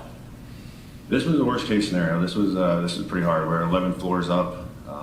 We're being told that if we go into that door, we're going to be shot. Attempted to deploy a drone to get a view from the outside. Something with the glass was too thick to be able to see through, and then pilot error. I don't know, crashed it. That was the best and only way I could come up with to get a visual. All right, now you described threats of being shot. Who was threatening to shoot you? Ms. Gilland. And this is now several hours later that we're looking at from when you initially responded. Would that be accurate? Yeah, I would say I was there for probably 2-3 hours. Now, during this time, so if we look in the left-hand corner of the screen, we see one of the SWAT operators. He's holding something in his hand. It's like a little canister. What is that? That's a diversionary device commonly referred to as a flashbang. You can see that there's a little nipple at the top of it that tells me that that is armed. And so what was the plan that you had developed and that was approved by command staff to make entry into this room? So I don't want to put command staff out there. I want to say command staff, but my SWAT commander was aware of it. However, Ms. Gilland didn't want to put the gun down. Negotiators worked on her for hours, developed a plan to get her to write an apology letter, I believe it was, in which we were hoping that she would put the weapon down. Our goal was to end this peacefully, no more loss of life. Initially, you'll see me giving hand signals where the gun is. She was not wanting to put the gun down, attempting to write with the gun. So let me slow you down. So the whole purpose of her writing a letter was the intent that she put the gun down, use her hand, and would you? Correct. And at that point in time, when she's doing this note, writing this note, initially she doesn't put the gun down. Correct. Now, eventually we see you making other hand gestures throughout this video. What are you doing with those hand gestures, other than, as you described it, pointing where the gun was, and you explain to the other operators where she's pointing currently? So I'm communicating with the other side of the team. Everybody knows their plan, and I'm changing the plan as we go and or letting them know what I can see. When you're going like this, at that point in time, I was telling them this is the threshold, this is the door, there's a bed with the body on it. She's on the other side of it, pointing the gun towards the door. And that's what I was trying to portray to the operators on the other side of the door. And when you kind of give the signal for entry, what made you, or what prompted you to give that signal for entry? She finally put the gun down. So she put the gun down, like literally out of her hand. Out of her hand on the bed and was going to write. Now, when we hear the flashbang be deployed, you hear that bang, but you also hear a second bang. What is that second bang? She shot at us. That shot went into the ceiling. Correct. So she had to pick the gun back up again and engage the officers as they made entry. Correct. Some people are going to say she shot in the ceiling. What's the big deal? Why is it a big deal to you? Because I don't want to get shot. And also, yeah, so I'll try to explain to you best I remember. She didn't shoot in the air. She shot the ceiling above us. We're not, now it may be a 4 or 5 feet difference between my head and the ceiling, but we're talking about inches from here to hitting the ceiling. And it wasn't a come out like this. It was, she grabbed the gun and came up. So as soon as you guys make entry, she's ready to take an officer's life. So the flashbang deployed, then we went in, then I saw the muzzle flash. It wasn't like it was all at once. Okay, so let me slow it down. You explain to us exactly how the chain of events occurred. How it? From the flashbang. So the way it was supposed to occur was the flashbang was supposed to go off the distractionary devices. I might get a little deep here, but there's a thing called the OODA loop. Everybody's going through it. Everybody's observing, orientating themselves to what's going on, making a decision, and then acting on that decision. Whether it's you, Your Honor, looking at me and what I'm saying, me talking to you, somebody that wants to shoot you. It's a constant loop. It's called a OODA loop. The point of the distractionary device is to interrupt that loop and start it back over. So when you don't know a flashbang or the distractionary device is coming and we deploy one, you now have to reorientate, decide, make a decision, and then act. We were trying to take advantage of that OODA loop with that big grenade launcher thing that you saw, which is a grenade launcher. It was loaded to fire non-lethal baton rounds, foam baton, and the point of that was while she was stuck in the OODA loop, we were going to shoot her in the shoulder with the foam baton to keep her off that gun. Try to make entry and get to her before she can grab the gun. And so Flashbang goes, that works. Grenade launcher with the foam round. What happens with that? It fails. When that fails, what happens next in the room? I had the grenade launcher pulled out. I pushed in with lethal force. She was holding the gun, after the rounds fired and everything, kind of like this. Not like this, but like this towards the body. I gave her a bunch of orders to drop the gun. Wasn't complying at first. I ordered that grenade launcher back up, hoping that we remedied the issue. It failed again. Continued to give her orders. She eventually put the gun down. I just still didn't feel 100% sending my guys in and going in to grab her. She's already grabbed the gun once. Called for a taser. Upon taser deployment, tried to take advantage of that period of time, grabbed her. All right. When does the shot get fired? While I was standing in the door, because I saw the flash. So you saw the muzzle flash. Yes. Was the barrel pointed in your direction? Yes. Oh, I can tell you I saw the fire come out of the gun. So. Okay, so you see it, and it's when you guys are making entry, she's trying to shoot the officers that are entering that room. That was my impression. Okay. It wasn't like she's holding the gun, the flashbang goes off, and she's startled by it and just shoots, right? No, this isn't what we would call a sympathetic reaction. This wasn't, I'm holding the trigger, something goes off, and I go like this. This was, the gun was on the bed, flashbang goes off, she grabs the gun, round goes off. Now, when we watched, you called for the less lethal again, which is that grenade launcher, and again, it fails, as you're describing. You and another officer, who's the other officer that stands in the doorway? Officer Eddie Lee. Now, at this point in time, I know you have body armor on and a helmet on, but you've exposed yourself to potentially being shot and killed at this point. You step into that doorway. Yes. Why do you do that? As a team leader, because I'd rather put myself in a position of that seriousness than to have one of my operators get shot. So you put your life before, you put your operators' lives before yours. Yeah. Now, did you eventually, as we saw, made entry and were able to secure her and secure the firearm? We were.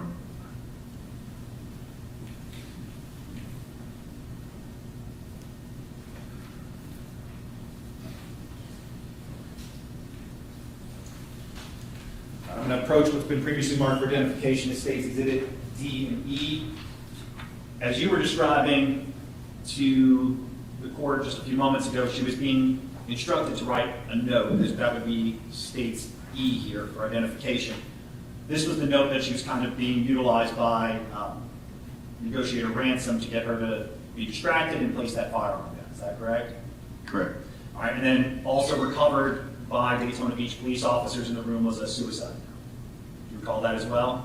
I did not recover it, but I know that it was recovered by the police department. Your Honor, state asked us to previously marked for identification as States D and E be entered into evidence. Any objection? All right, they will both come in. States D will be 3, and States E will be 4.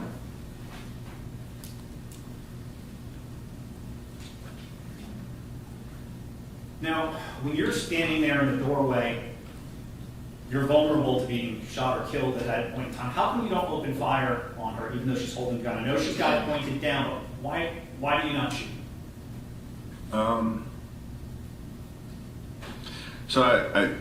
We're not looking to shoot somebody. I didn't want to shoot you. I don't want to shoot anybody. I can't tell you why I didn't shoot. I've thought about it, and I'm glad I didn't kill you. I'm glad you didn't kill me. But I didn't shoot. That's all I can tell you. I didn't shoot. Just a moment, Your Honor.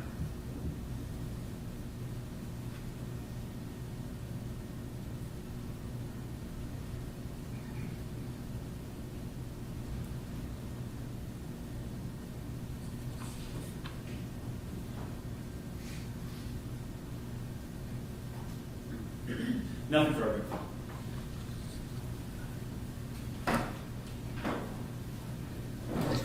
Morning, sir. So prior to entering it, you testified that you throw what you call, I think, a flashbang grenade? Yeah, they're commonly referred to as flashbang. Okay, and the purpose of those is to I guess, disorient the person that is in the room. Is that fair to say? I've heard it described that way. Again, the way I described it to you is the actual purpose of it, to start that loop over to, I guess distraction would be a good word, but it's just to restart that thought process. Sure. The flashbang, when they go off, there's kind of a light. Is that fair to say? So what we were using were called reloadable flashbangs. These aren't the old school ones that throw flames and do all that stuff. I'm going to be honest, we set couches on fire by accident. This is not that. There might be a small flash of light, but it's not like you're thinking, if you're thinking of the old ones. Would you agree that they, I guess, overwhelm the person's, I guess, vision and hearing? Like it's a loud bang? No. So actually, that was one of the first things they taught us in flashbang instructor school. It's not like the movies where you're blind, you can't hear or anything like that. That's not the purpose or the ability of the device. Would you agree it can cause confusion? That's the point of the OODA loop, is trying to figure out what's going on and then make a decision. Okay. And my understanding is you threw the flashbang, and sometime after that is when the round went off that was fired by Miss Gilland. Yeah, I just want to be completely clear. I had it thrown, I did not throw it. But it was deployed into the room. Correct. Someone on your team or somebody with SWAT. Somebody with SWAT deployed it into the room, and then the round was fired. Okay. And you talked about using foam bullets. So, like, are they like non-lethal rounds? Is that what they're referred to as? Non-lethal rounds, they're I think 30 millimeter. They're a lot bigger than a normal bullet. Okay. And when you say they failed, like, do you know why they failed? Like, was she not hit by one? So I think the first round went off, but if you watch the video, if we could watch the video again, you hear the click, and he's trying, and he actually at the end says, "Damn it," and looks at it. Those rounds failed. Duds happen. I cannot tell you why it happened, because we took the same device, the same weapon system, and the same rounds out at the next training day, and they fired. So I do not know why that didn't fire. Okay. Was the shot by Miss Gilland, was it after the flashbang and after the non-lethal round failed? It was while it was failing, if that makes sense. Okay. It wasn't like that huge time where he's trying to get it to work. It wasn't after that point, it was during that time. Okay.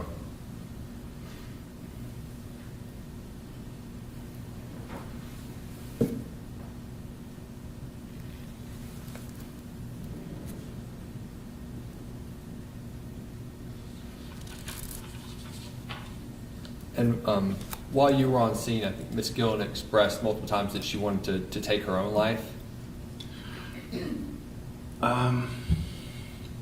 I'll be honest with you, I'm not listening to the conversation. The hostage negotiators are in conversation with them. I'm in contact with my commander who's in contact with them.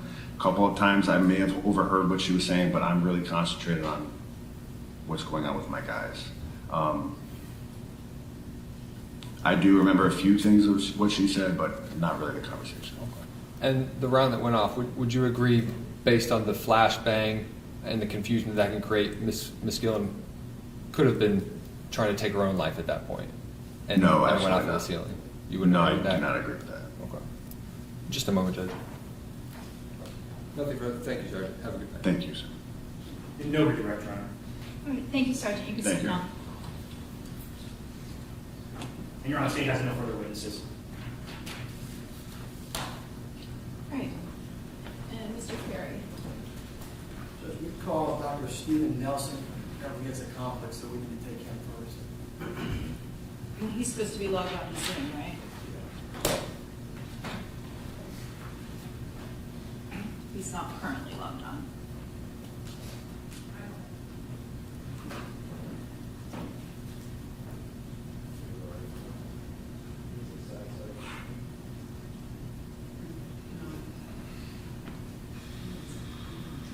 He was logged on earlier. I didn't get a message.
Okay, thank you.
Your Honor, I do have copies of Dr. Nelson and Dr. Danziger's CVs. I don't intend to admit them into evidence as exhibits, but I guess I could provide it to the court just for, I'm going to ask them questions about it if the court would like to review it. Okay. Any objection, Mr. Interlicchio, to be reviewing that? None. Okay. And you can approach with that or hand it to the clerk. I'm familiar with Dr. Danziger. This is Dr. Stephen Nelson. Well, he said he's handed me both. Oh, well, okay. Yeah. I'm familiar with Dr. Danziger. I've known him for years as well, so I'm good.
He's saying he's logged in, but obviously he's not. So. Can you go up to the top of the green thing and it'll click on that, I think, just to make sure.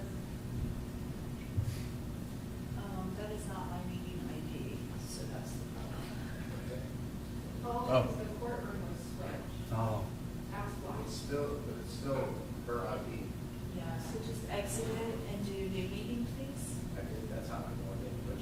No, not join, do new meeting, please.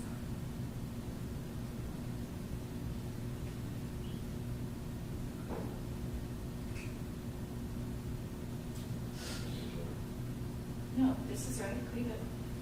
And then, if he is looking to see it, just a minute, can you play again and see if it says?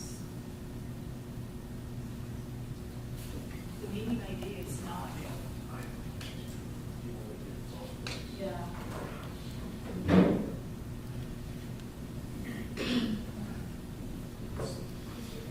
3-6-2-3-9-7-7-9-1. If for some reason the setting has changed, so it's a different meeting ID.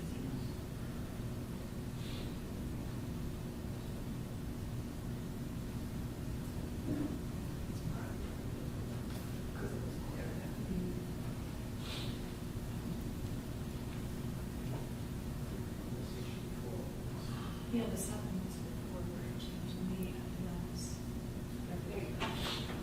Oh, there he goes. Good.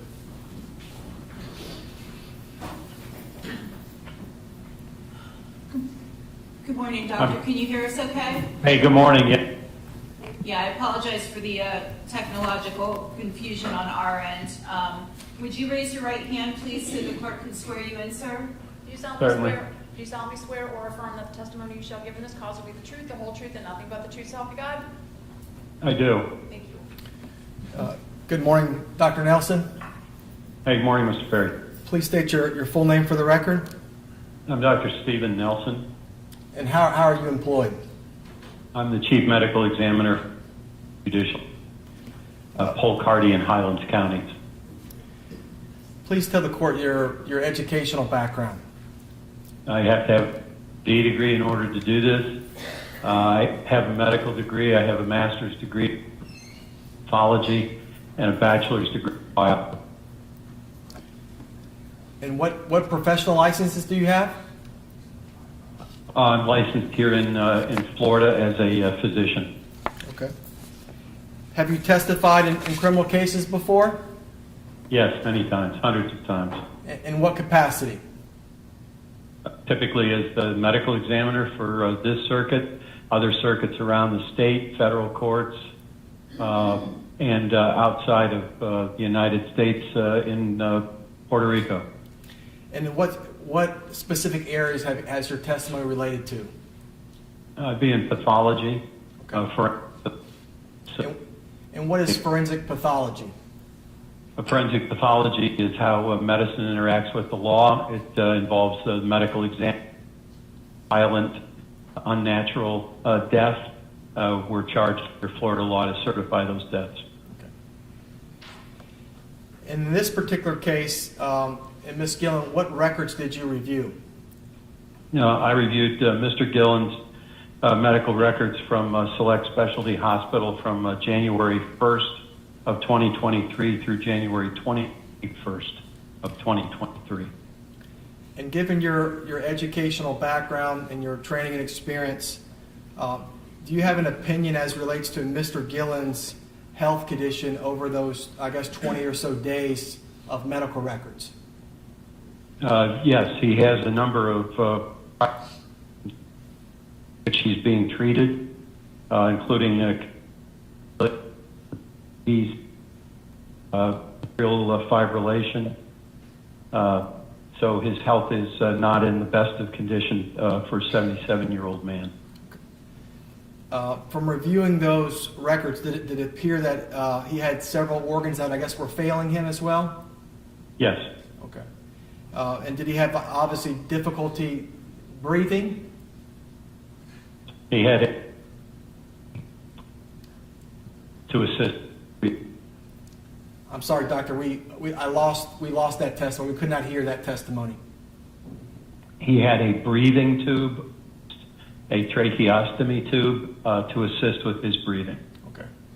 And did he have also a difficulty, I guess, eating as well?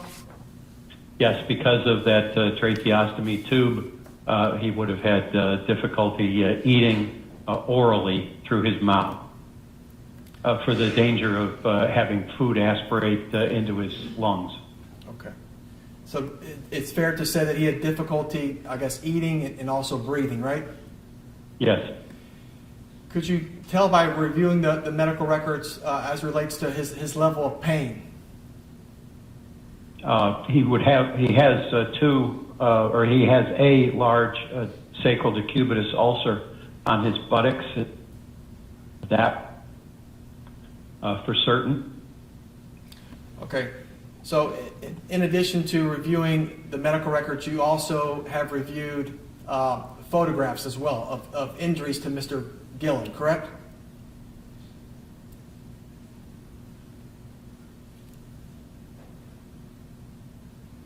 Can you hear me, doctor? I said yes. Okay. Yes. Now the injuries to, I guess the ulcers to his back, describe that to the court. They're on his buttocks in his midline, just below the level of the sacrum, which is the lower part of the spine bone. And they are discolored. They look green in the photographs, which would suggest to me that they're likely infected. Okay. So the ulcer wounds on Mr. Gilland, they appear to be infected wounds, right? Yes. Okay. And it'd be fair to say those would be very, very painful as well? Yes. Okay. From a review of those medical records, could you could you tell if Mr. Gilland made like any statements to nursing staff or hospital that he wanted to die? Yes, Mr. Gilland had said that he was just done with living and was looking forward to dying, wanted to die. Would Mr. Gilland be a candidate for hospice care? Yes, he would. Okay. And why do you have that opinion? Hospice care is for the typically the last 6 months. It's a Medicare program that's paid for by to be enrolled in Medicare, and you have to be into a grant as such, but it typically takes care of comfort care measures, not curative type, but of palliative comfort care measures at the end of life.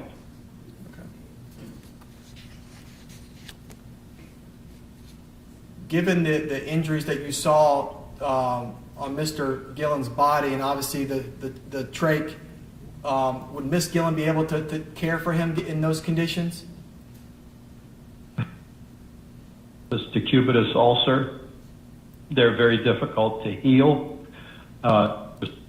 Headbound, as Mr. Gilland was, and they are difficult to heal because they are pressure sores or pressure ulcers, and it's the weight of Mr. Gilland's body on those sores from healing. As it relates to those ulcers, do you have an opinion as it relates to, were the ulcers getting better or are they getting worse? I would need additional information, but as I say, these are not something that typically heal, that takes a long period of time, and even under the best of nursing care, heal. Just based on where they are, based on the photographs, are. Doctor, do you have an alternate microphone? You've been cutting in and out since you started, and it's getting worse. No, ma'am, I do not have a microphone. Dr. Nelson, do you have, again, any opinion as it relates to Mr. Gilland, his, over those 20 days, was it getting worse or worse for him or better?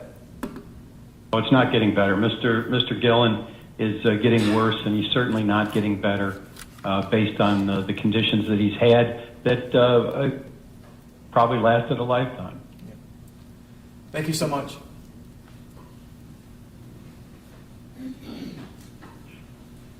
All right, good morning, Dr. Nelson. Hey, good morning. You've had an opportunity to review all the medical records, correct? Yes. All right, and so when you reviewed those medical records, when Mr. Gilland was first admitted, he was kind of suffering from delirium, right? Yes. All right, and that affects your ability to rationally think. Yes. And that takes, even with medication, it takes a few days for that to get under control, correct? Yes. All right, so that would explain when you look at the medical records how when he's admitted on the first, he's got delirium, he has suicidal ideations by the 4th and the 5th, but once medical professionals give him the Seroquel and other drugs, by the 6th, he's no longer suicidal.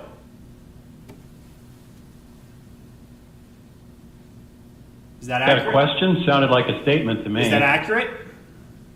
Yes, that's accurate. Okay, and then from the 6th on, does he ever have any other suicidal ideations in the medical records? Not in the medical records, no. Okay, so basically for almost 2 weeks prior to his murder, nothing. No suicidal ideations. Nothing that's documented, no. Now, defense counsel talked with you a little bit about the ulcers and how they're extremely painful. Hospitals have the ability to mitigate that pain, is that correct? Yeah. I'm sorry, your microphone breaks up. Sorry. Yes. Okay, and was there anything in the medical records that led you to believe that he was not receiving adequate pain management for those ulcers? There's nothing in the record. Okay. And as far as hospice is concerned, it's free, right? It's paid for by Medicare, yes. All right, and it's a humane way to die when you're at the end of your life and the quality of your life is declining. Yes. Nothing further. No regret. All right, thank you very much, Dr. Nelson. You're free to go. All right, thanks, everybody.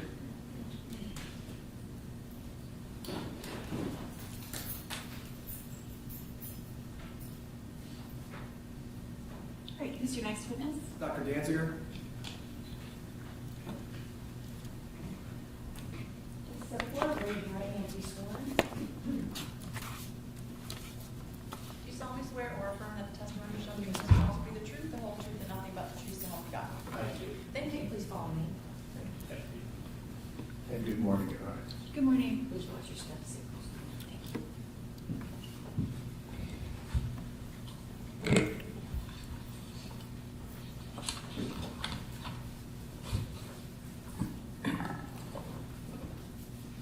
You can proceed. Doctor, please state your full name for the record.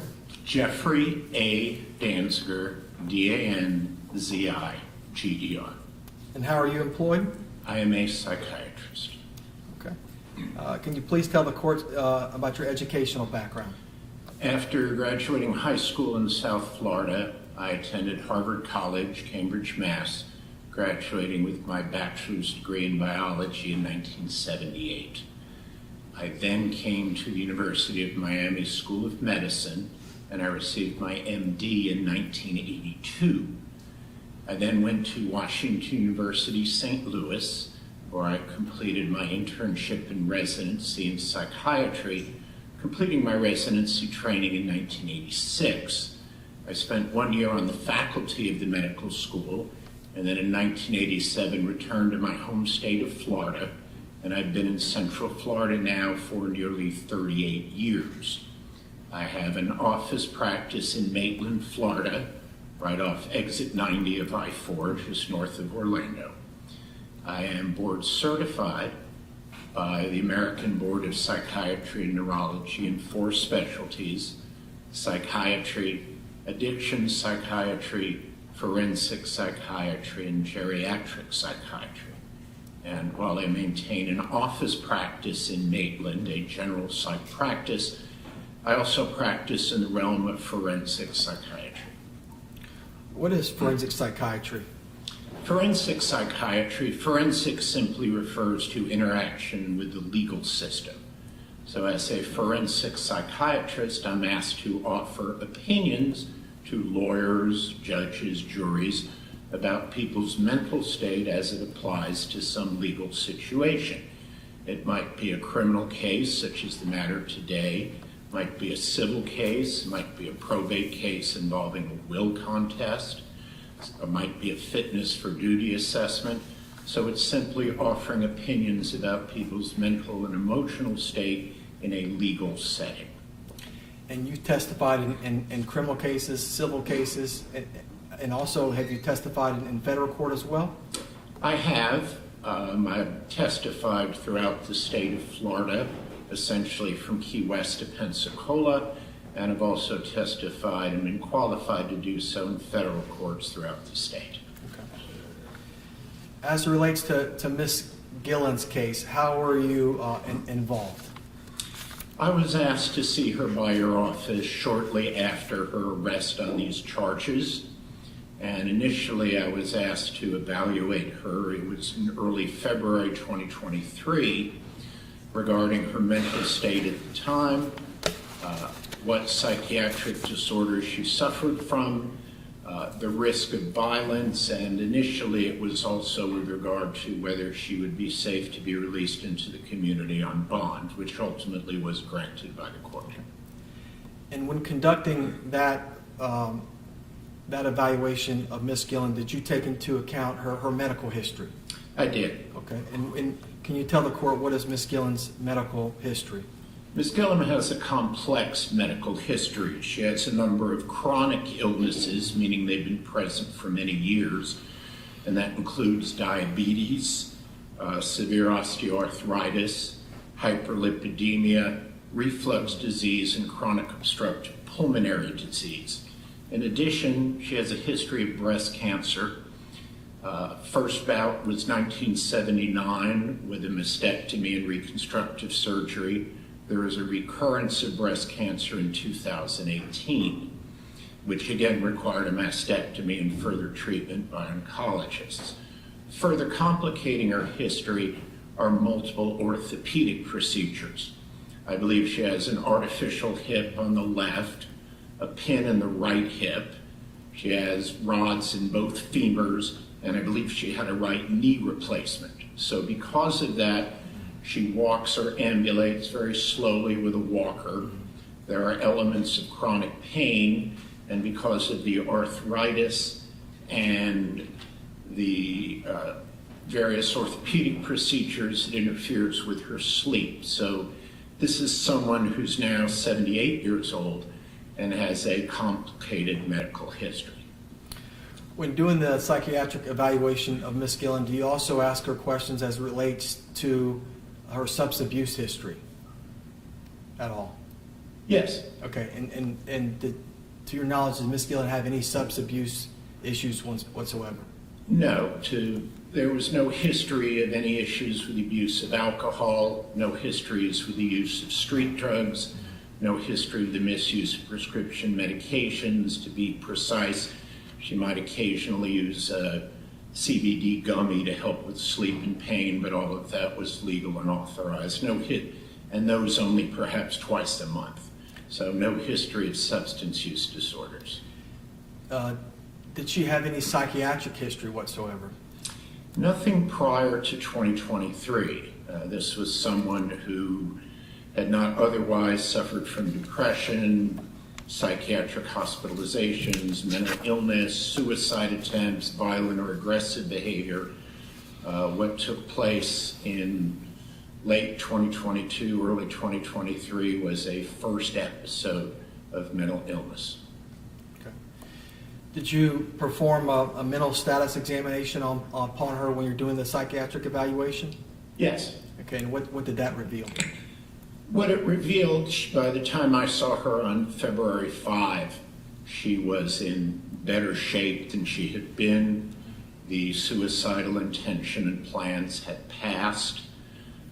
She was generally cooperative and pleasant, about 4 feet 9 inches tall, elderly, ambulating with a walker, moving very slowly, sad but not despondent, cooperative and pleasant, normal speech, motor behavior was normal, her flow of thought was logical, sequential, and coherent, no auditory, visual, or tactile hallucinations, no paranoia or any other delusions, sad, unhappy at her circumstances, grieving the death of her spouse, cognitive, not agitated, irritable, hostile. Her cognitive abilities were intact. One of the things I checked for, she was 76 at the time, were there any signs of dementia or cognitive impairment? Perhaps some very slight difficulties with memory, but essentially she was cognitively intact and not demented. Did you, when doing this evaluation, did you also conduct a risk assessment at the time? I did. And what did that reveal? Essentially, what I opined and testified before, I believe it was Judge Foxman, was that this was unlikely to occur again, that in her present mental state, the risk of future violence was low based on demographic factors, her medical condition, her psychiatric state. And indeed, my understanding is she's been on bond for, I believe, 23 months now with no recurrence, so suggested that my opinion in that matter was accurate. Of course, nobody can say there's zero risk, but I opine that the risk of her being released into the community, into a setting where she could reside in the community, the risk would be very low. So following that evaluation, did you also recently meet with Ms. Gilland for a follow-up evaluation? I did, and that took place exactly 2 years after my first assessment. That was by Zoom and that was on February 5, 2025, just 23 days ago. Okay.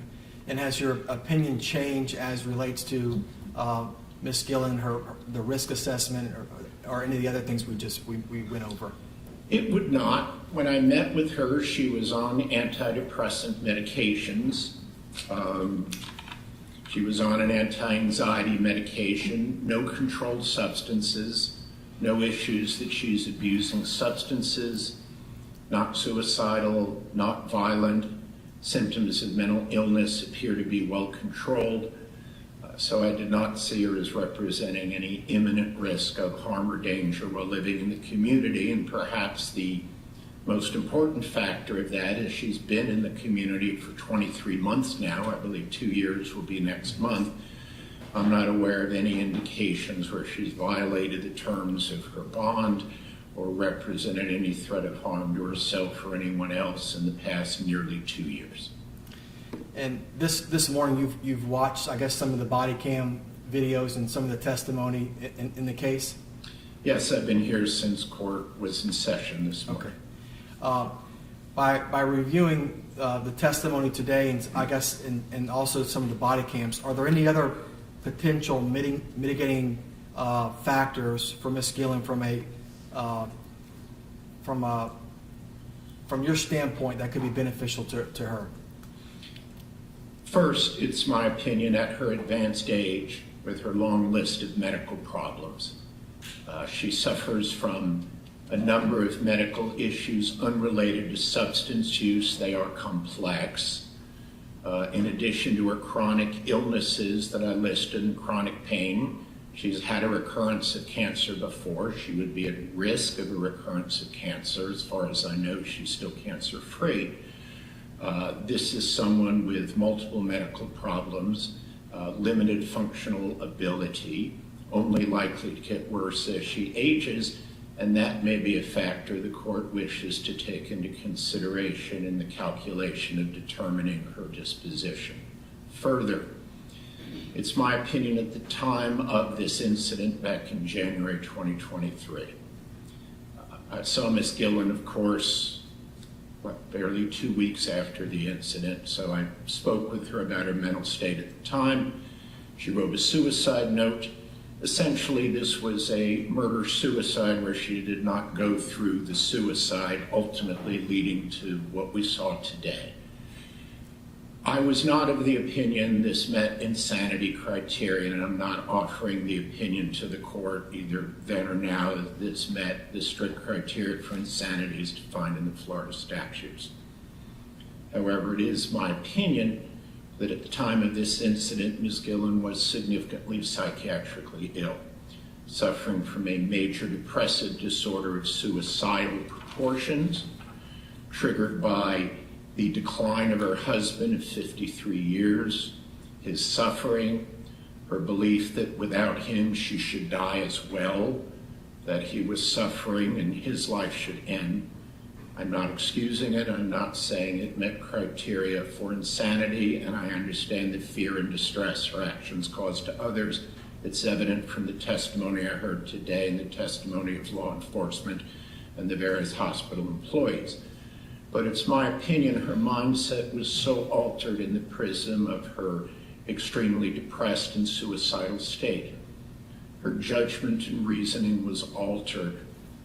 She justified in her mind, I'm probably going to die anyway and will be better off, the both of us. So it's my opinion her ability to appreciate the criminal nature of her conduct on that day was substantially impaired. And I offer that opinion for the consideration of the court as a potential mitigator to consider in determining the disposition of Ms. Gilland. No further questions.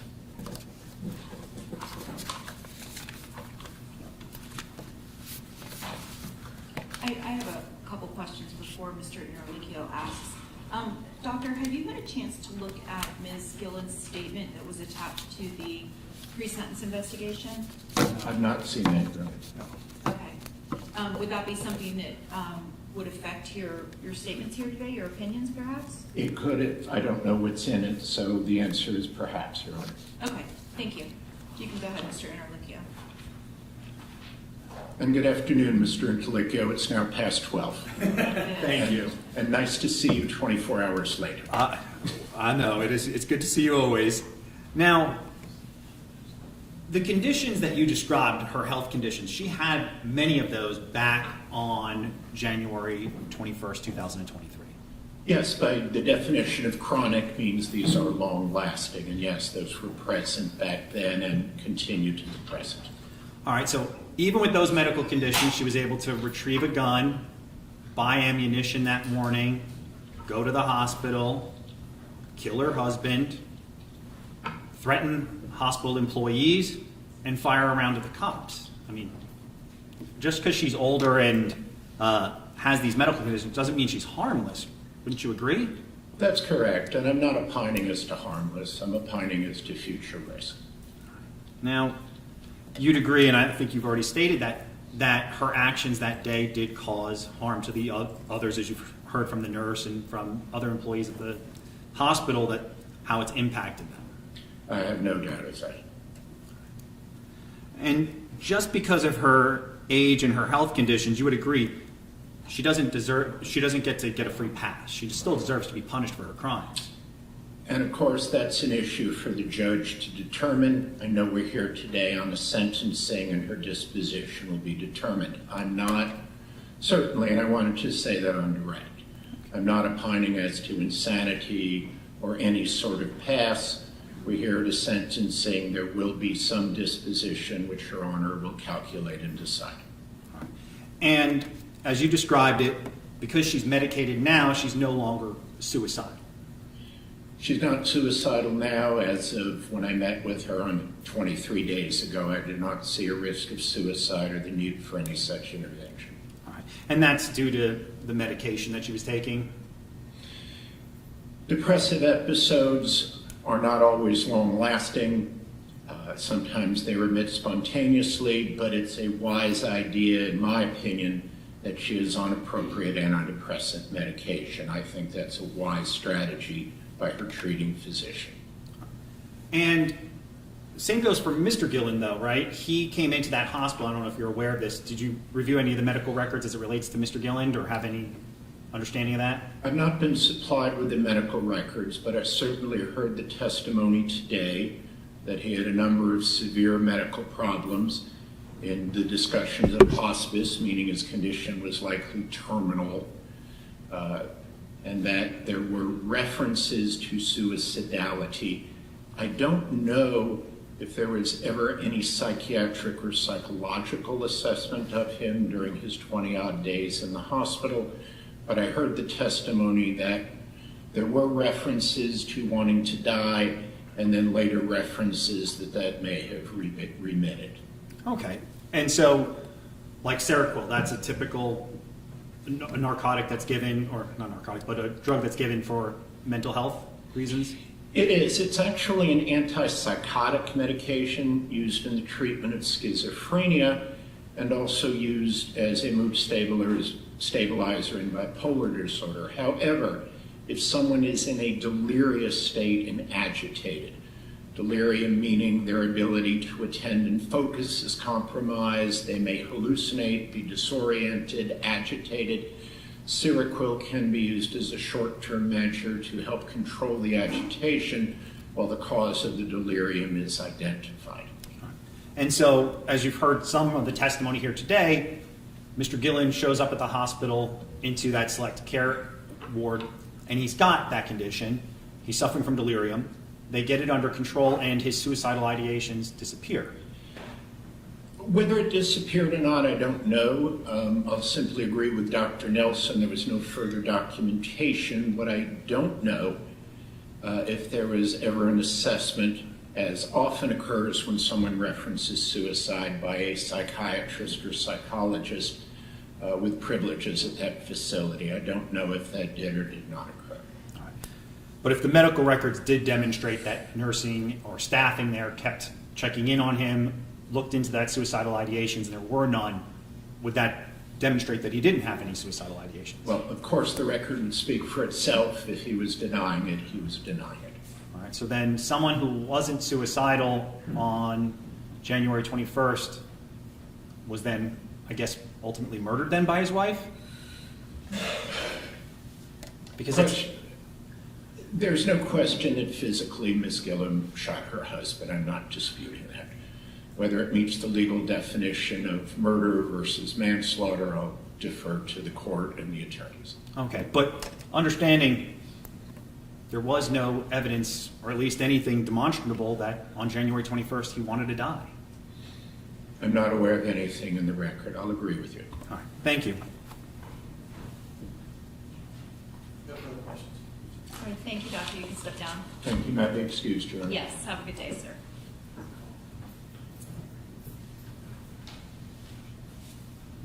Oh, Tony Ray. I'm sorry? Mr. Ray. Mr. Ray, okay. Cory, raise your right hand and be sworn, please.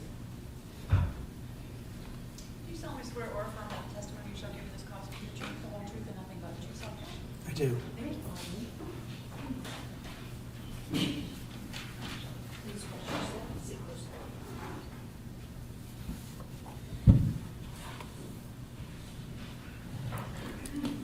Good afternoon. Can you just state your name and spell it for the record, please? My name is Tony Ray, Tonyray.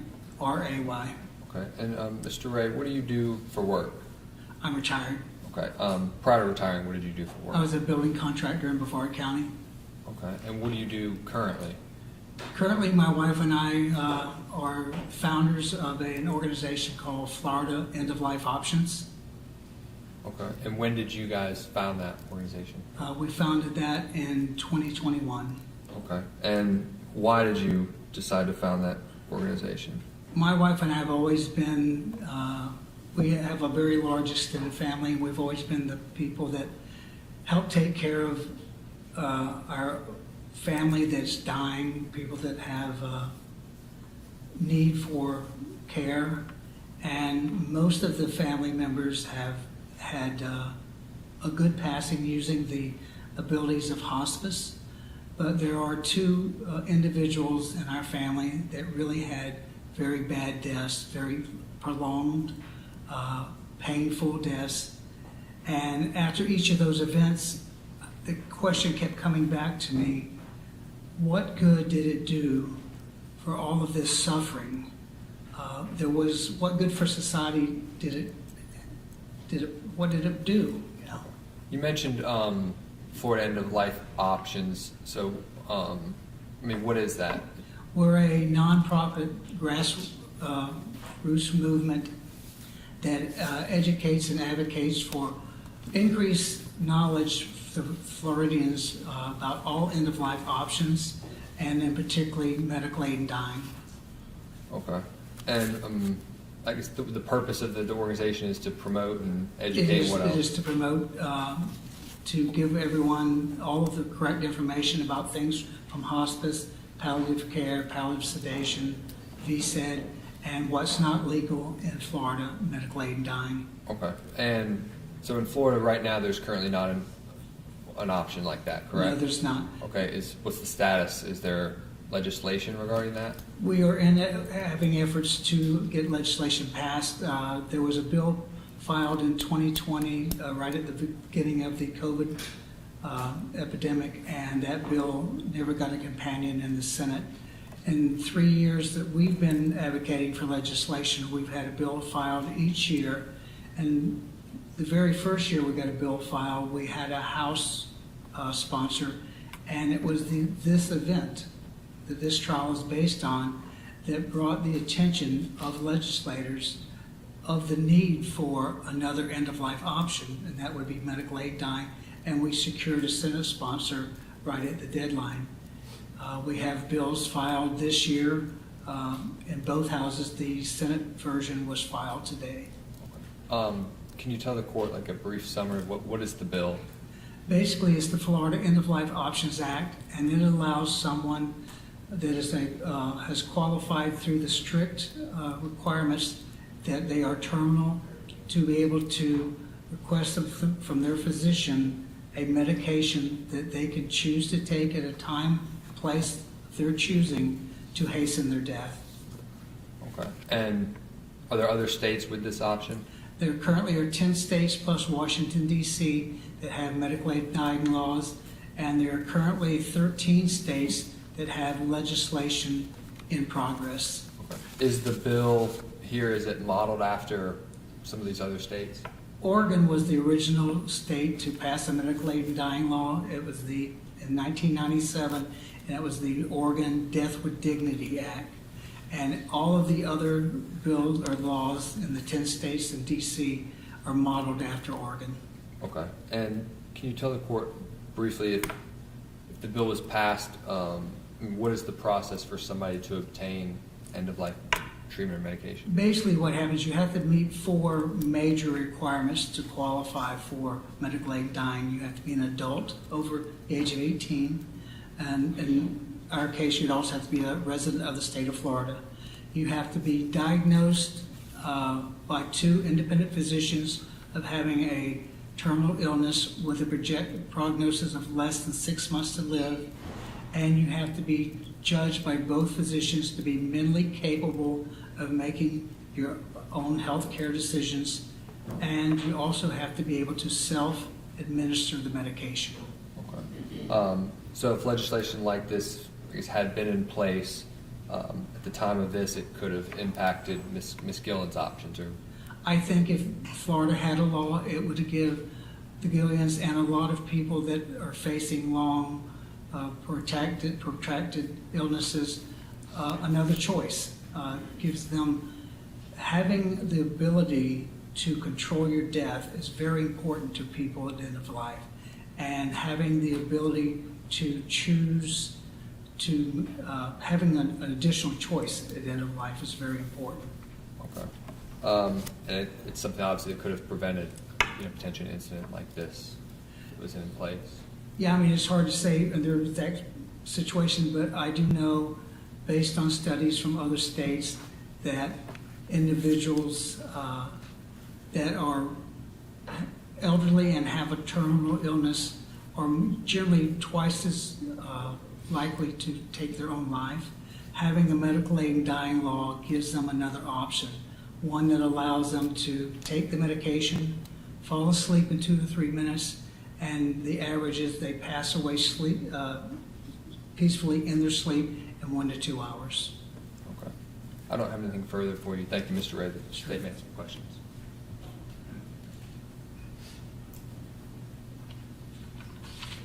Now, good afternoon. Now, you described it that with this plan or whatever that you're just proposing, that someone would get the right to choose to die if they wanted to, if they were terminal, right? Yes, it's about self-determination and bodily autonomy. And while there's nothing wrong with that, they would have to be examined by 2 doctors, right? Correct. So 2 doctors would have to elicit some sort of testimony from the victim saying, I want to die. Well, there's a process to be qualified. There's a series of meetings with the original, what we call the prescribing doctor. He counsels the individual when they request medical aid and dying about all the other options that are available in the state and the results of pursuing any one of those options. And he also determines the mental capabilities to make their health care decisions, and this is confirmed by the consulting physician. But again, there would at least be somebody out there, a medical professional, that would have made these evaluations, right? Correct. So this wouldn't be an instance like what we have here where somebody is murdered, they write a note that day, and we don't know if that was his ever desire to be killed that day. I wouldn't know what the thought was at that day, but I agree with you. The issue is having the availability is what we're advocating for. Okay. And you would not advocate, though, for taking a hostage a hospital, right? No. And you wouldn't advocate for, there was 34 rooms, so 33 other loved ones and families being unable to visit their loved ones in those conditions, right? No. Nothing further. Okay, thank you, sir. You may step down. Let's talk about timing because we're a little bit past noon now. How many additional witnesses does the defense have? One, Your Honor. Okay, and is that the defendant? Yes. Okay, and how long do you anticipate that'll be? 10 minutes. Okay, and then for closing arguments, what's the state thinking? It would not be long. I don't think it's a lengthy closing argument on this. Okay. A lot of my arguments are contained within my sentencing memorandum, so I want to just regurgitate what I previously told the court. Okay, why don't we just take then maybe a 5 or 10 minute break, 10 minutes, we'll be in recess for 10 minutes and come back and finish up.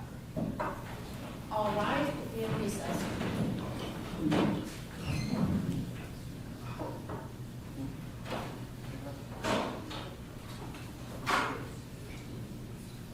Be seated.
Yeah, I do want to do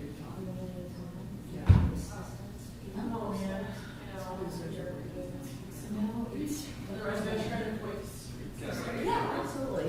I want to make sure before the only thing she can't use this. That's what I'm saying. We have, I don't have any problem with her staying there.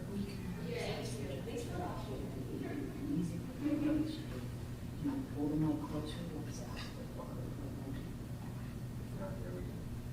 Yeah, all right, thanks.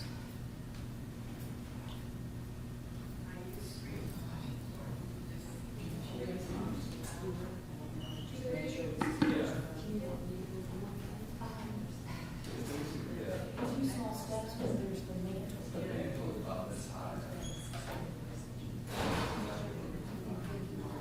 Yeah, this leg is pretty strong, so I'll step up on this, so you can use that to walk over there. Okay. I mean, so they have to see, I'll be there, I'll be there.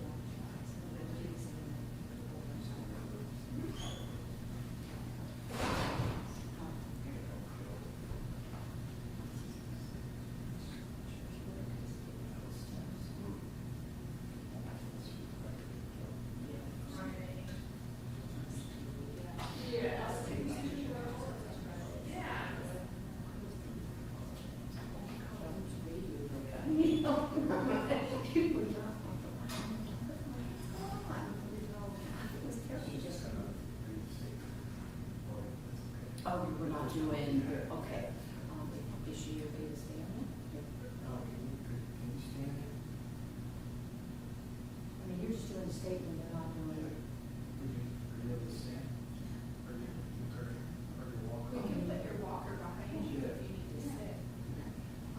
Okay, I just don't know.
Maybe shut down power bar, whatever you call it, protein bar.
back on the record, and you said you were going to call your client now? Yes, Your Honor, Ms. Gilland wishes to read a statement to the court. Okay. Will she just do this right here? Yes, she can do that at the podium. And I should have said earlier when I was announcing the things that I'd reviewed, the PSI is something that I've also reviewed prior to today.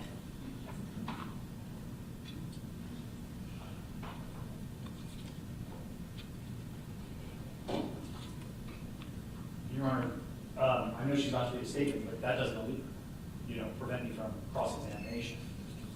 If she's going to make a statement, I think I have the right to cross her. Okay, any objection? Cross should be limited as it relates to what's contained in her written statement, Your Honor. I agree.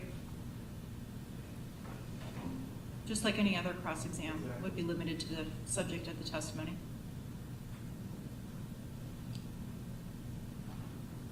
I think there would be some leeway in there, but we're talking about the facts of the case. I think I can get into the facts of the case.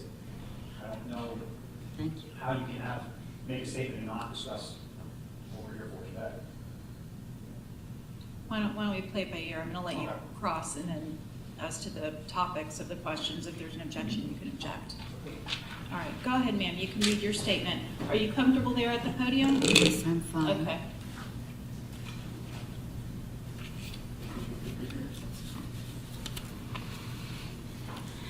Your Honor, for 2 years, I've been preparing myself mentally and emotionally to spend the rest of my life in prison.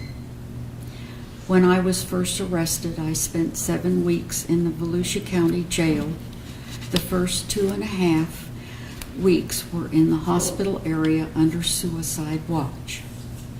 The rest of the time I spent in general population. This time spent incarcerated has given me an idea of what my time in prison might be like.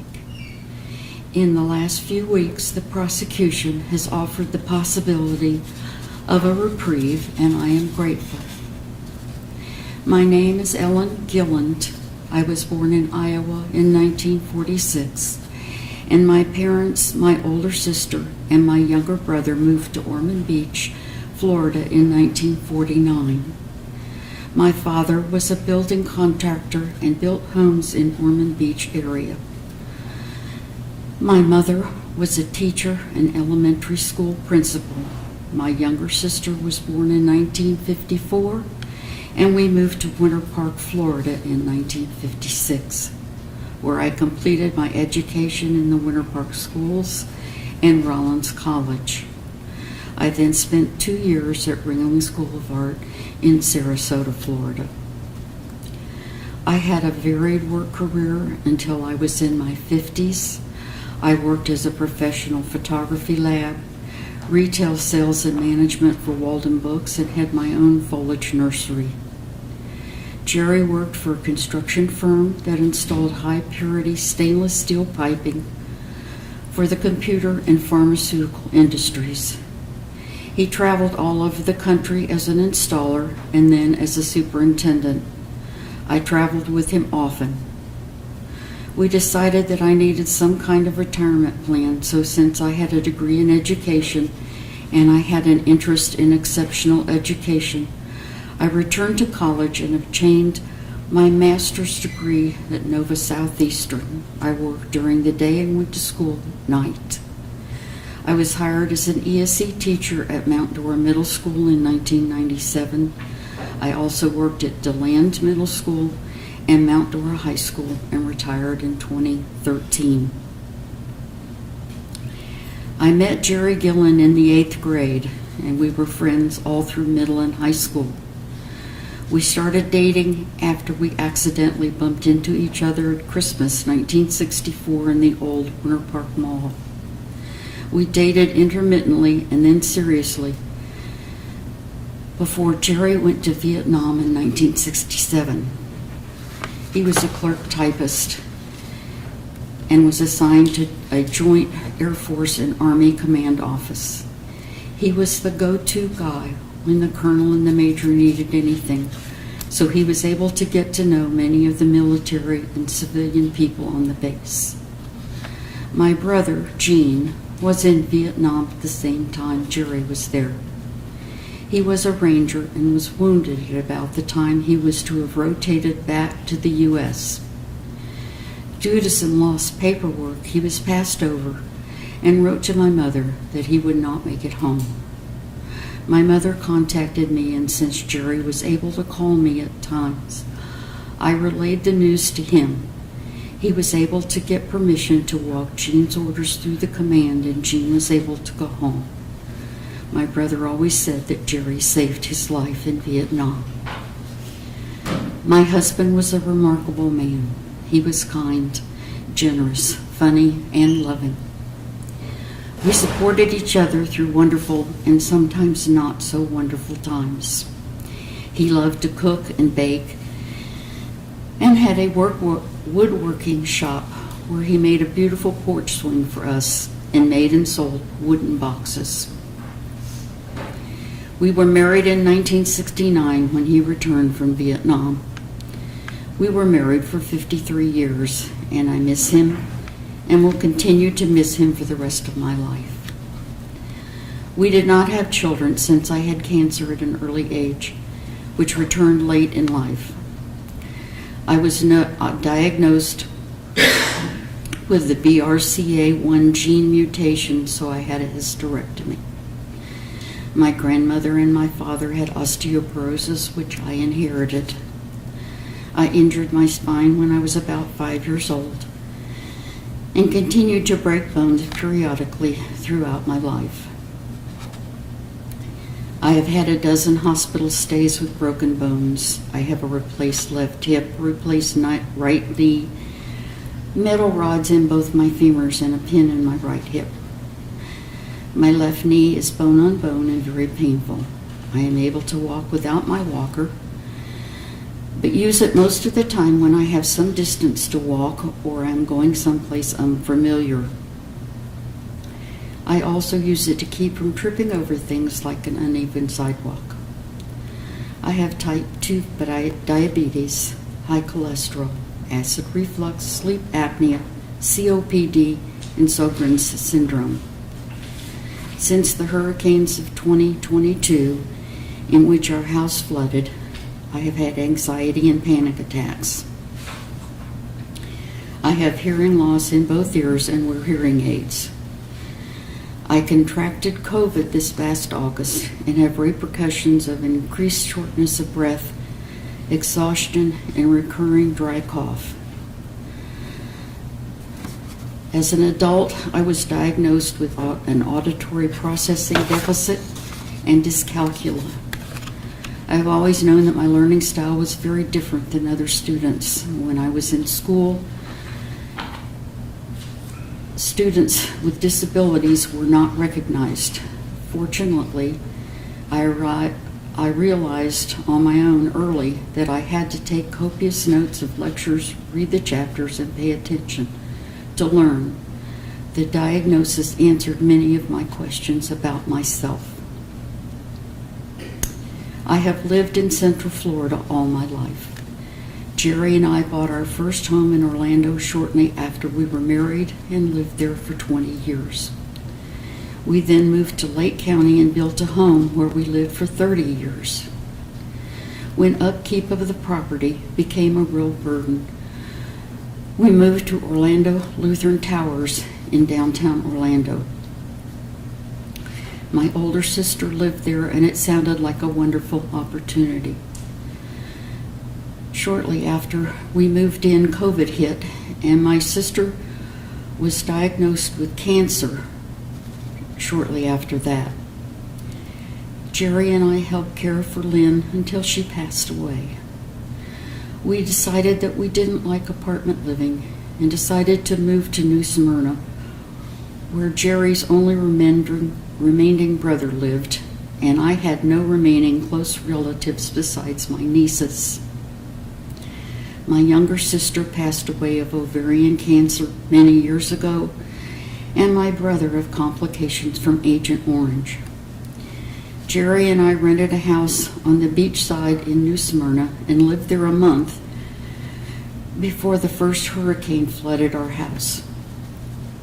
We lost a lot of our furniture, my portfolio, my power chair, and most of our important papers. We moved into temporary housing and then found another rental near Jerry's brother, Sam. We were there a couple of months when Jerry became seriously ill and entered Advent Hospital intensive care unit in New Smyrna on December 15th, 2022. He subsequently was transferred to Advent Hospital Rehabilitation Unit in Ormond Beach on January 1st, 2023. Jerry had always been relatively healthy until after he retired. He gained a lot of weight and developed type 2 diabetes and AFib. He had a hernia operation during which the doctors discovered an aortic aneurysm. He had surgery to repair that, but also had another smaller aneurysm closer to his heart. At that time, he had a bad reaction to the pain medication they gave him. At the rehabilitation hospital, I informed them to be very careful of what they gave him, and I never said that he could not have pain medication. I watched my mother, brother, and both sisters die of painful and debilitating diseases. I thought I was ready for anything, but not the painful and debilitating death of the person I loved more than anything in my life. Jerry's brother Sam visited almost every day for the 7 weeks we were in the hospital, but Sam was in his 80s and his wife was ill and passed away shortly after. Since I had no children and no friends in New Smyrna, and we hadn't even been able to find a doctor, I was very much alone. Sorry to say, I was bordering on the hysterical, and it was difficult to communicate appropriately when doctors and nurses ignored me or were outwardly hostile. Both Jerry and I were optimistic when he was transferred. He was doing better, even though he had a very painful bed sore. He could talk some, even with the tracheotomy apparatus in his throat, and he could consume soft food. The physical therapy department came in every few days and got him up and standing beside his bed. About 3 weeks went by, and we were expecting the tracheotomy to be removed soon. But the nurses kept giving him food and then taking it away because they said he was aspirating it. As days went by, he became more depressed and very weak. Physical therapy stopped coming in every few days and then stopped coming at all, since he couldn't even stand even with help. I stayed at the hospital for 12 to 14 hours a day. The only time I left his side was to go downstairs for food or a cup of coffee. I felt I needed to stay with him because the nurses were being uncooperative and uncommunicative. An example happened after his first night in the rehab unit. I told the nurse as I left that if anything happened during the night to please call me and I would come back. I walked into his room at 7 a.m. the next morning to see him strapped to the bed with mucus all over his chest and face. He had a suction device to clean up the mucus as he coughed it up, but couldn't use it with his hands tied to the bed. I untied him and cleaned him up. The nurse said that he was pulling his leads off his chest, and this was procedure. I told her again that I would have come back and helped, but these kinds of things continued. I hired an outside nurse to come in and sit with him at night. After several weeks, I found out that the paid nurses were sleeping through the night, and no one at the hospital thought it was their job to tell me. I then spoke to a patient advocate at the hospital, and she arranged to have a cot brought into the room.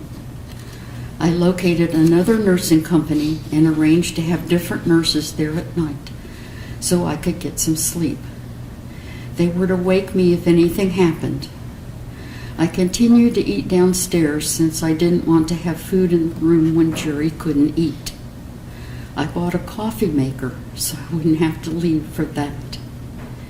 Jerry continued to deteriorate to where he could hardly lift his right arm.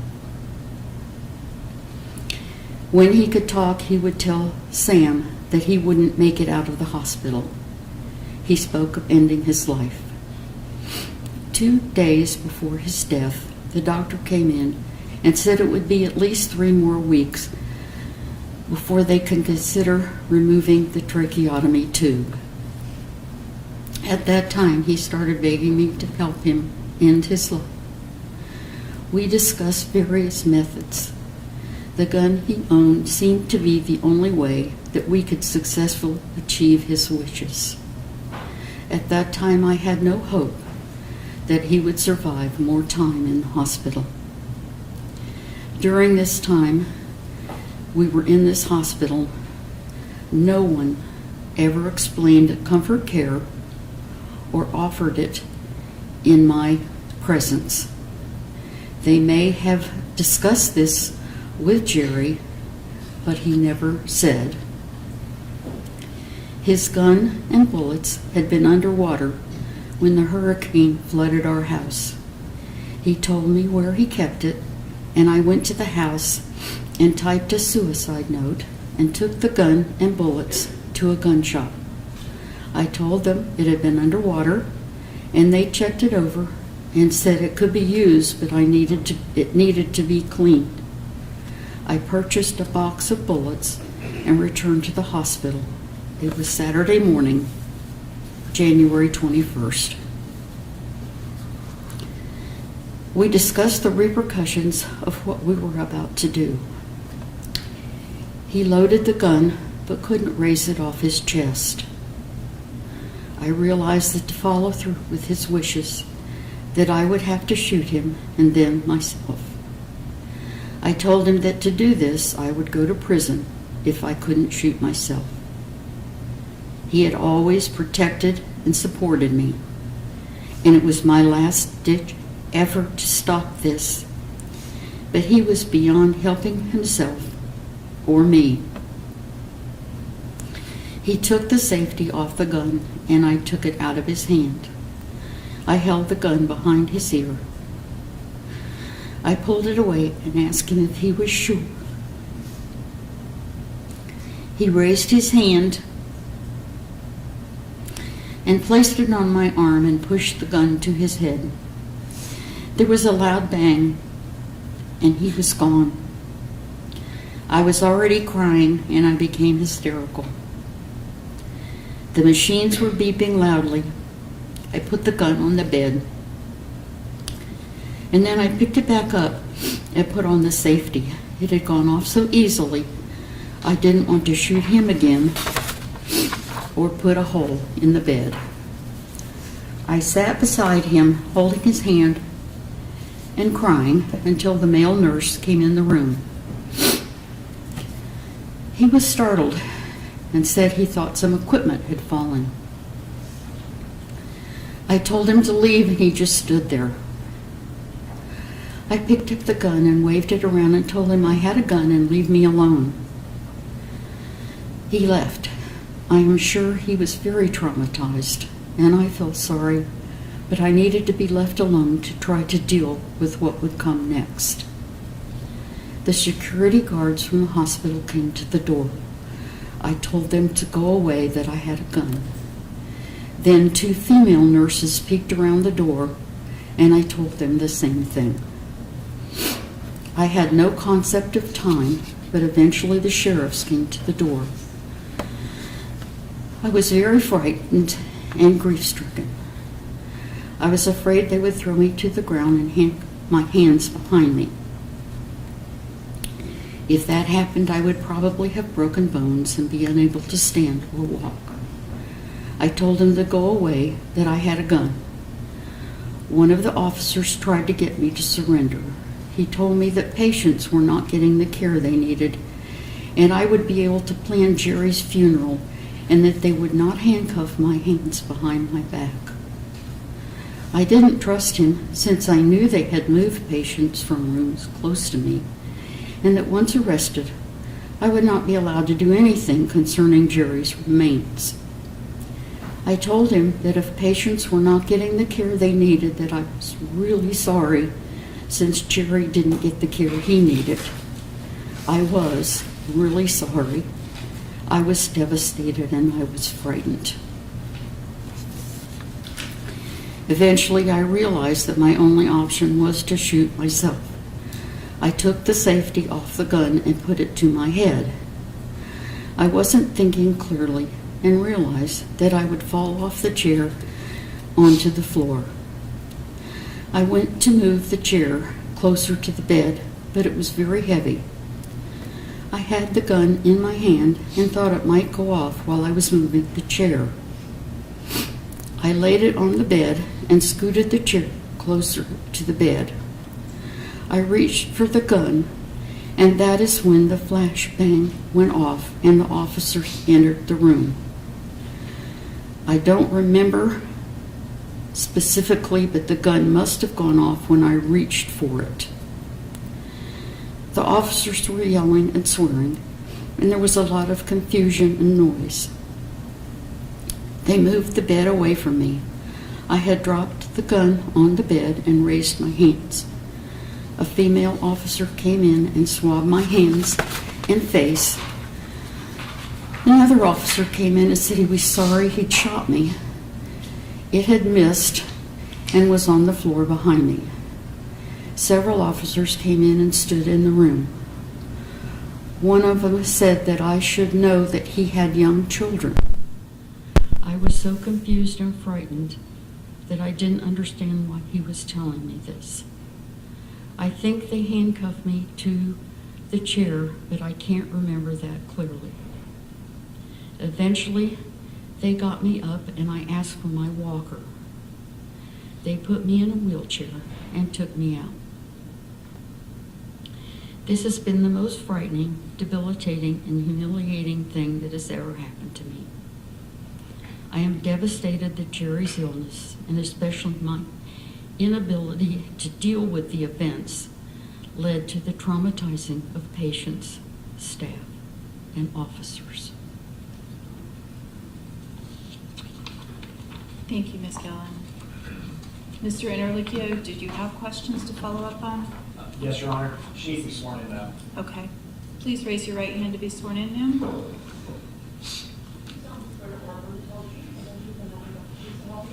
Yes. All right. What's that? Yeah, that's what I thought. That's why I moved positioning.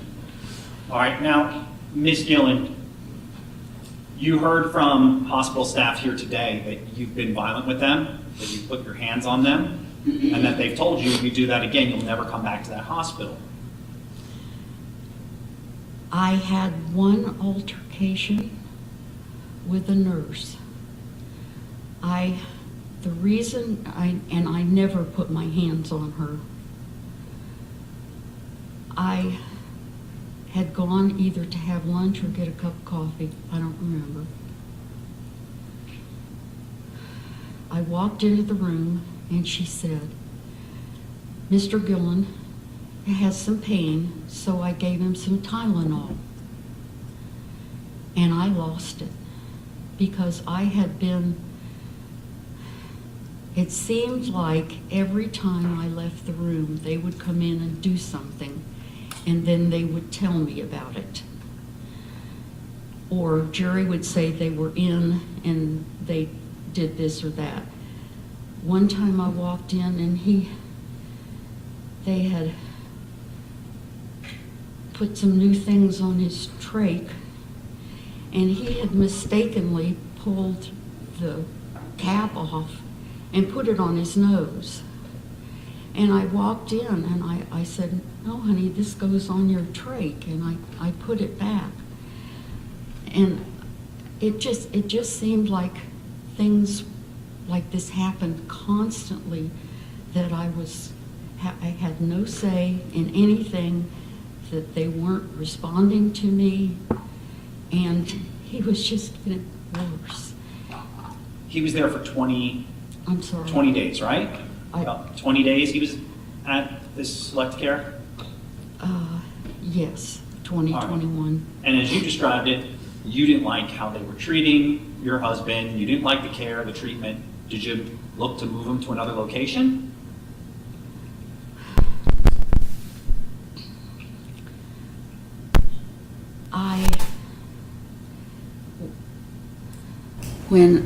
When he was moved from the initial hospital to this new hospital, I had talked to them about where he was going to go. And I was thinking about having him move to Orlando, where there were bigger hospitals. And I was afraid that by the time he got there, that he wouldn't survive it. So when they said there was a hospital north, I said, fine. And I had the same fear that if we tried to move hospitals, that he wouldn't make it. He weighed 330 pounds just before we moved to New Smyrna. 330, I did say that. I said 230 some other time, but 330 pounds.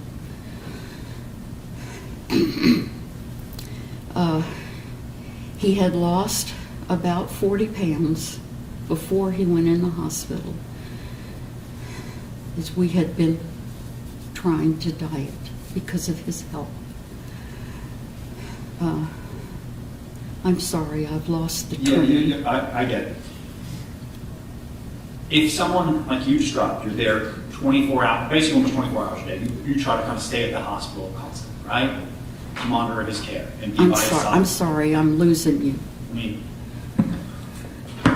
you were trying to stay right by him and monitor his care, right? Yes. And you felt if you left the room, they would do something wrong, correct? Well, they would just do something and then either not tell me or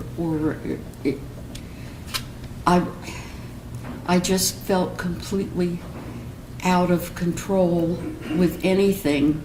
I felt like they were not responding to me, and in fact, several of them were openly hostile. They would come in the room and he still weighed maybe 280, so it was very difficult to move him around the bed, and he would slip down.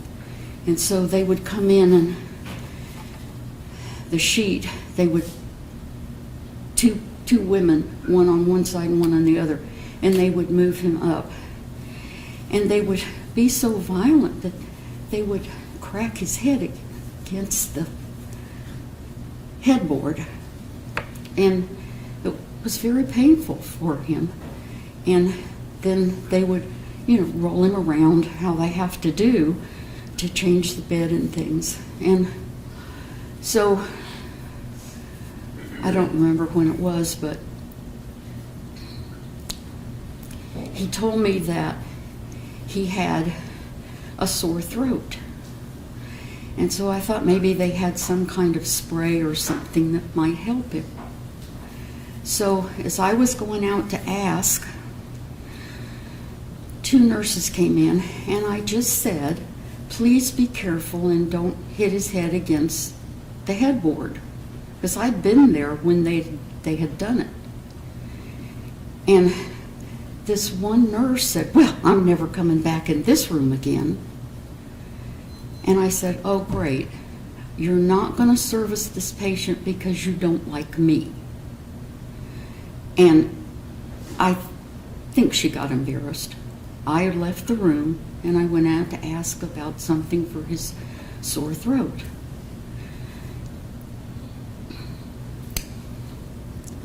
And the nurse there at the station, I said, he has a sore throat. Is there something I can give him? And she said, oh, now you want pain medication. I said, no. I said, he has a sore throat. All I'm asking is if you have something to help him. And she said, well, it'll be Monday. This was the day before, I guess, because it was Friday. And she said it'll be Monday before we can have anything. I know that at times I have a lot of difficulty communicating things.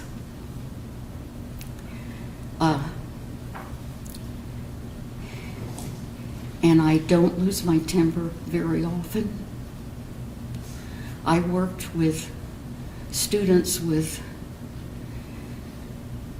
learning disabilities and behavioral disabilities for 15 years. You can't do that and lose your temper.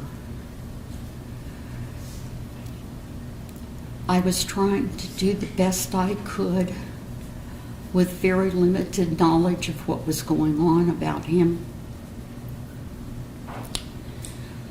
When we first put him in the hospital. Let me just stop you. I think you're getting kind of far from my question. You described now, as I've asked you, you're describing numerous instances of like basically the staff mistreating you and your husband, being rough, being, yes, not giving him the treatment and the care, and yet through all of this, you never looked for another location to place him, right? I never asked to be moved because I didn't think it was in the... I thought putting him in an ambulance and moving him someplace else. I mean, how do you know that where you're going is going to be any better than what you've got? Now, you're college educated, got a master's degree, right? Yes. And you're telling the court today you've never heard of hospice? Oh, I never said I didn't hear of hospice. I said that the hospital never offered us any kind of other care. They never said we can move him into hospice. We were told that this hospital was a rehabilitation. Now, that means to me that he was getting better and he was going to get better and we were going to be able to go home. Okay, but when you made the decision, or you're saying now that Jerry made the decision to kill himself, you didn't think to say, hey, let's just do hospice. Let's do it humanely. Let's do it where I can be by your side, I can hold your hand until your dying moment. Because they kept saying that he wasn't dying. The doctor came in and said, after we'd been there for 4 weeks, he came in and he said, well, I guess it's going to be another 3 weeks before we can even consider removing the trach. Well, to us, they had been saying that he was getting better, but he wasn't. He could hardly even move his arm. All right, and you understand in a unit like that, it's going to be 2 steps forward, 1 step back. That his recovery, due to his size, due to his health, it's going to take time. You understood that, did you not?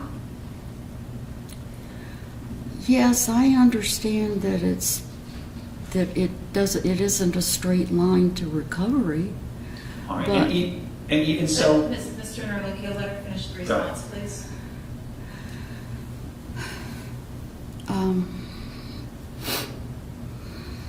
If you were finished, that's fine too. I thought there was more that you were saying. There was, but I've lost it. I'm You sorry. said there wasn't a straight line to his recovery.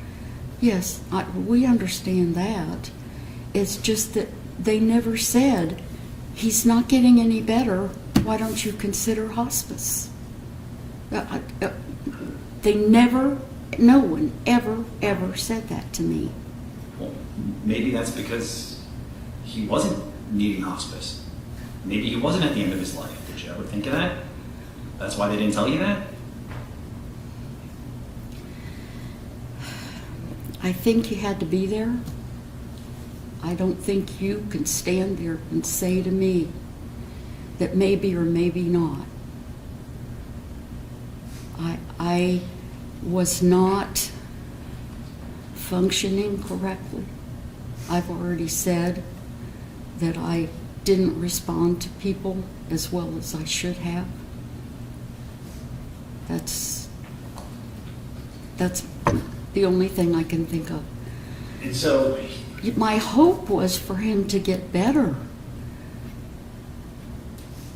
But when they quit coming in and even trying to get him out of bed to stand him on his legs, and he couldn't lift his right hand. He was always a very strong man.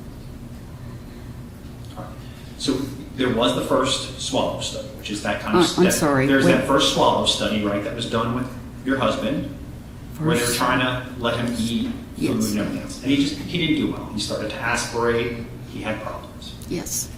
And so the hospital explained to you, hey, it's going to be a little bit and we'll do it again. Correct? Yes.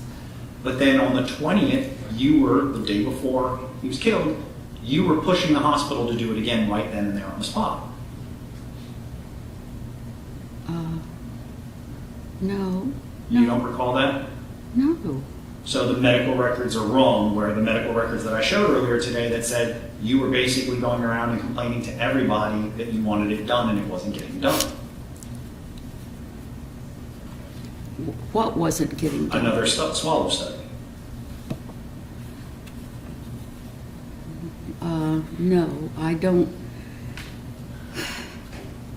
First of all, they didn't ever explain anything to me.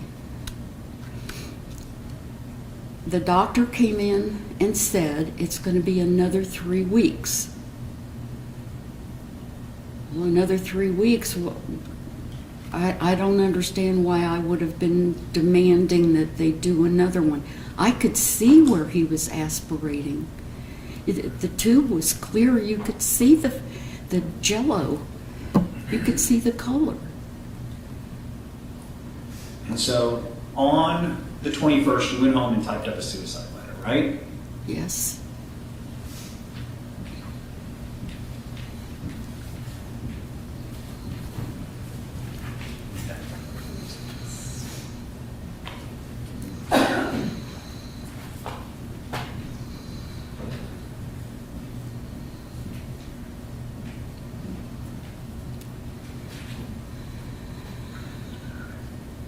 And so you typed up this suicide letter that day, right? Yes, I didn't actually go home to write a suicide letter. I just thought that I should do something when I went to pick up the gun. And then here you claimed it was his idea to do it, right? Yes. Except when medical staff had met with your husband day in, day out after the 6th, every day he never stated he had any suicidal thoughts. Yes, he did. The medical records do not show that. Well, they show that they talked to me about hospice and they didn't. So what you're saying is this hospital mistreats your husband, what they're documenting is wrong, you're saying and they were aggressive towards you and your husband, you never look for another location, you never do any of these other things, it's just the hospital's fault. Everything's the hospital's fault. No, I don't think everything was the hospital's fault. I'm saying that I was in a very stressful situation after several stressful years of moving around, being in a hurricane, having my husband fall ill, being in and out of hospitals trying to get help. I am not blaming the hospital. I'm telling you how I came to be in the situation I was in to the best of my ability. I have no animosity. I was describing the things that happened to me and happened to Jerry. So, I mean, they didn't kill him. no, that was you, right? Yes. Okay. So, on that day, you come into the hospital, and did you see the other families around? Did I on see? that floor? Since No. you were there that much? No. You never saw the other Oh, patients? you mean during the weeks we were there? Yeah. Yes, I did. So you knew there were a lot of patients in there, right? Yes. And they were critical, just like how you described your husband. Well,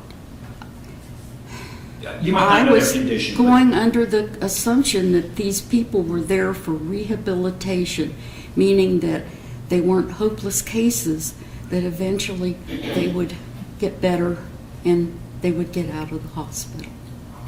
And as you described it, you were feeling overwhelmed from these kind of years of unfortunate events happening to you. Did you attempt to get any mental health help? Me? Yeah. I did go to a mental health counselor for a couple of visits after our house was flooded, and I was having panic attacks every time it started to rain. But as far as at this time, no, I was completely consumed by trying to be with my husband and be with him when he was ill. And the only person or evidence that suggests that he wanted to die that day is coming from you, right? There's no other evidence otherwise. You didn't videotape anything. He didn't write this note. He wasn't suicidal to any of the hospital staff, even though they questioned him day in, day out after January 6th. I have no evidence. I know that his brother, Sam, realized that he was suicidal. Sam was there at least 3 days a week, if not more, in both hospitals. But Sam has passed away since then, so no. All right, so you decide on the 21st that you're going to essentially take a hospital hostage. That, You're going to take a hospital hostage. well, I didn't think of it in that way, no. You're not naive. You're not a child. You're college educated, got a master's degree. You didn't think taking a firearm into the hospital and killing your husband was going to cause the hospital to be locked down? That, no, it didn't. That, I didn't proceed with it I didn't think through with it to that degree, no. So you kill your husband, you point the gun at the nurse, Hector Aponte, right? And you saw him terrified, right? Well, yes, he was frightened. He was, right? Yes. And he was in that room for a couple of minutes, just frozen in terror. Yeah, he was standing there. But I wasn't thinking about that. I was thinking about my husband and the fact that I just wanted to be left alone with him. He's dead. You killed him. You're standing there. You're holding a gun to a frightened man for minutes. And nothing is going through your head thinking, what am I doing to this poor man?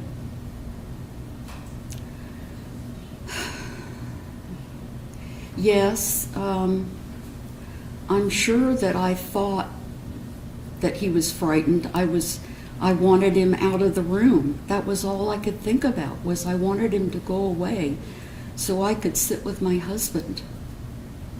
Okay, and security comes. Yes. They respond to the rumor. And then they put their lives in danger because they're not armed, they're not wearing bulletproof vests, and you've got a gun to them. Well, to their view, yes, their lives were in danger, but I never would have shot anyone else. I mean, that's just me saying that too. You're saying that everything I'm saying is just me saying it. But you were pointing a gun at him, right? Yes, I pointed the gun toward the door. Where he's standing. Well, they were kind of peeking around the corner. And so if somebody was holding a gun to you, would you not think that they meant you harm? Yes. And then law enforcement responds. And one of them was Sergeant Cory. And he responds, and they come in with the ballistic shields, and you've got a gun on them as well. And I what? You pointed a gun at them as well. Yes. Okay. They ask you to put the gun down. Do they not? Yes. Do you do it?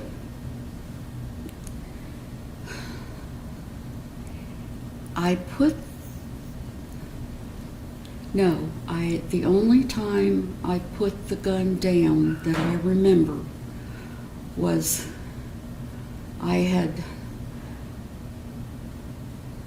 was at the end. I was getting exhausted. I put the gun to my head. I took the safety off and I put the gun here.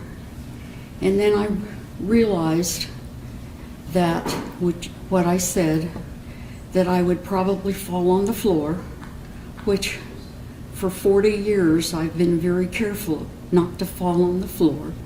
I wasn't thinking straight.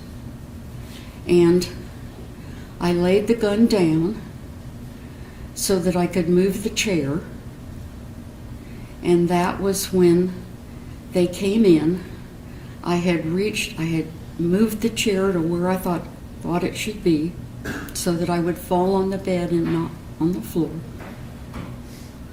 I mean, it sounds stupid, but that's what I was thinking.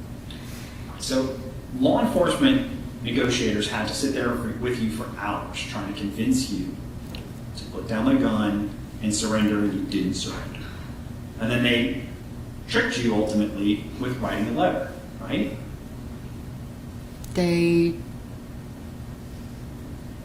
By writing a letter. By writing the letter, they were trying to trick you into putting the gun down so they can make entries. Writing what letter?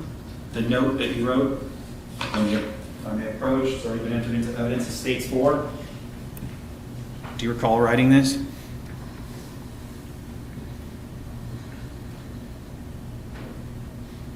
Oh, I guess I did. No, I didn't remember writing that, but that's my handwriting.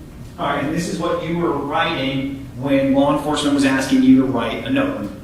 When the hostage negotiator ransom was asking you to write a note to your family, right? Okay. And this was the note you wrote. It looks like it, yes. All right, and you're writing, this is your writing. Sam Hangy, I am so sorry it turned out this way.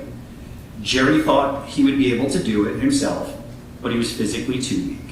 I know you will hold this against me. I would in your place. I thought I was stronger and I could shoot myself right away. Now, all I have done is write this fruitless and boring note. These are your words, right? Yes. A fruitless and boring note. You've held a hospital hostage for hours. You realize that, right? Yes. Now I do. You didn't realize you were holding people hostage. I realized that there was a lot of commotion. I knew that they had moved people from the 2 rooms beside me.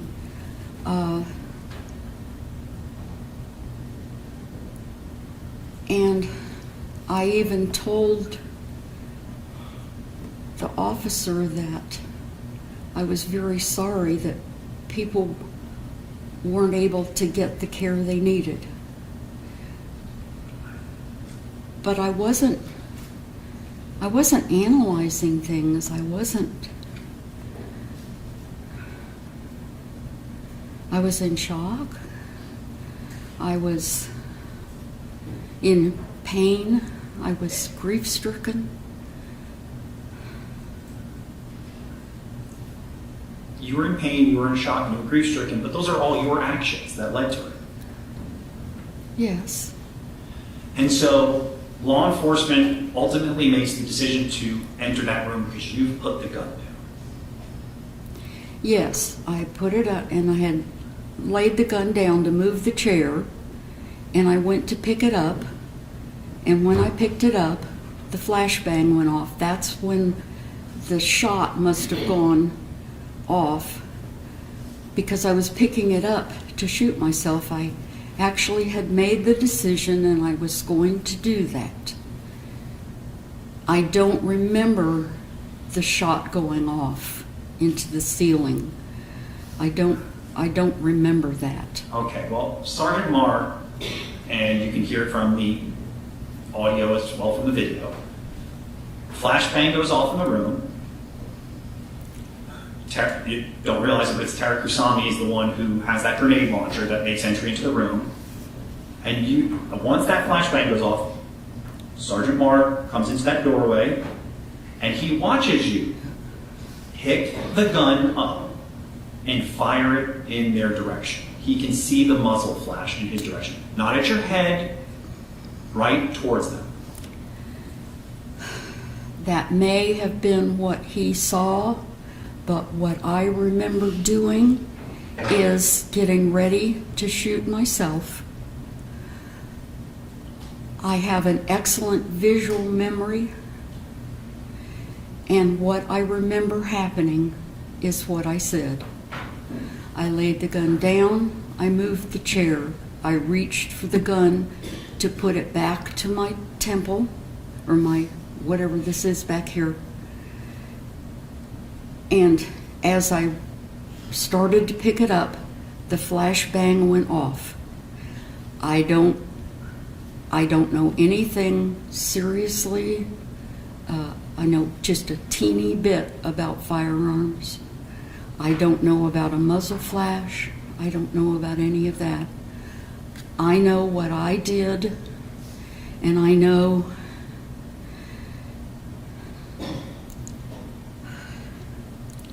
that I will regret many of my decisions for the rest of my life. But you're giving testimony from a man that's been around guns probably most of his life. I don't know what to tell you. I can only tell you what I remember happening. Well, what Sergeant Maher describes is the difference between him sitting here testifying, yes, or him being dead, was your wrist moving about an inch. It probably was at that time because I had taken the safety off of the gun, but I did not mean, I never, ever meant to hurt anyone else. All right, nothing further. Did you want to inquire, Ms. Gilland? Okay, thank you, ma'am. You can take your seat.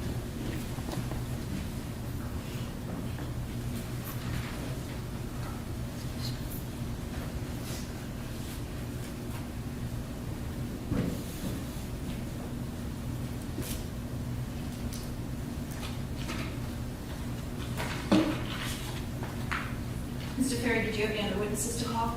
No, Your Honor. Is defense resting? Yes. Okay. You can go ahead with the argument, Mr. Interlicchio. Yes, Your Honor. So,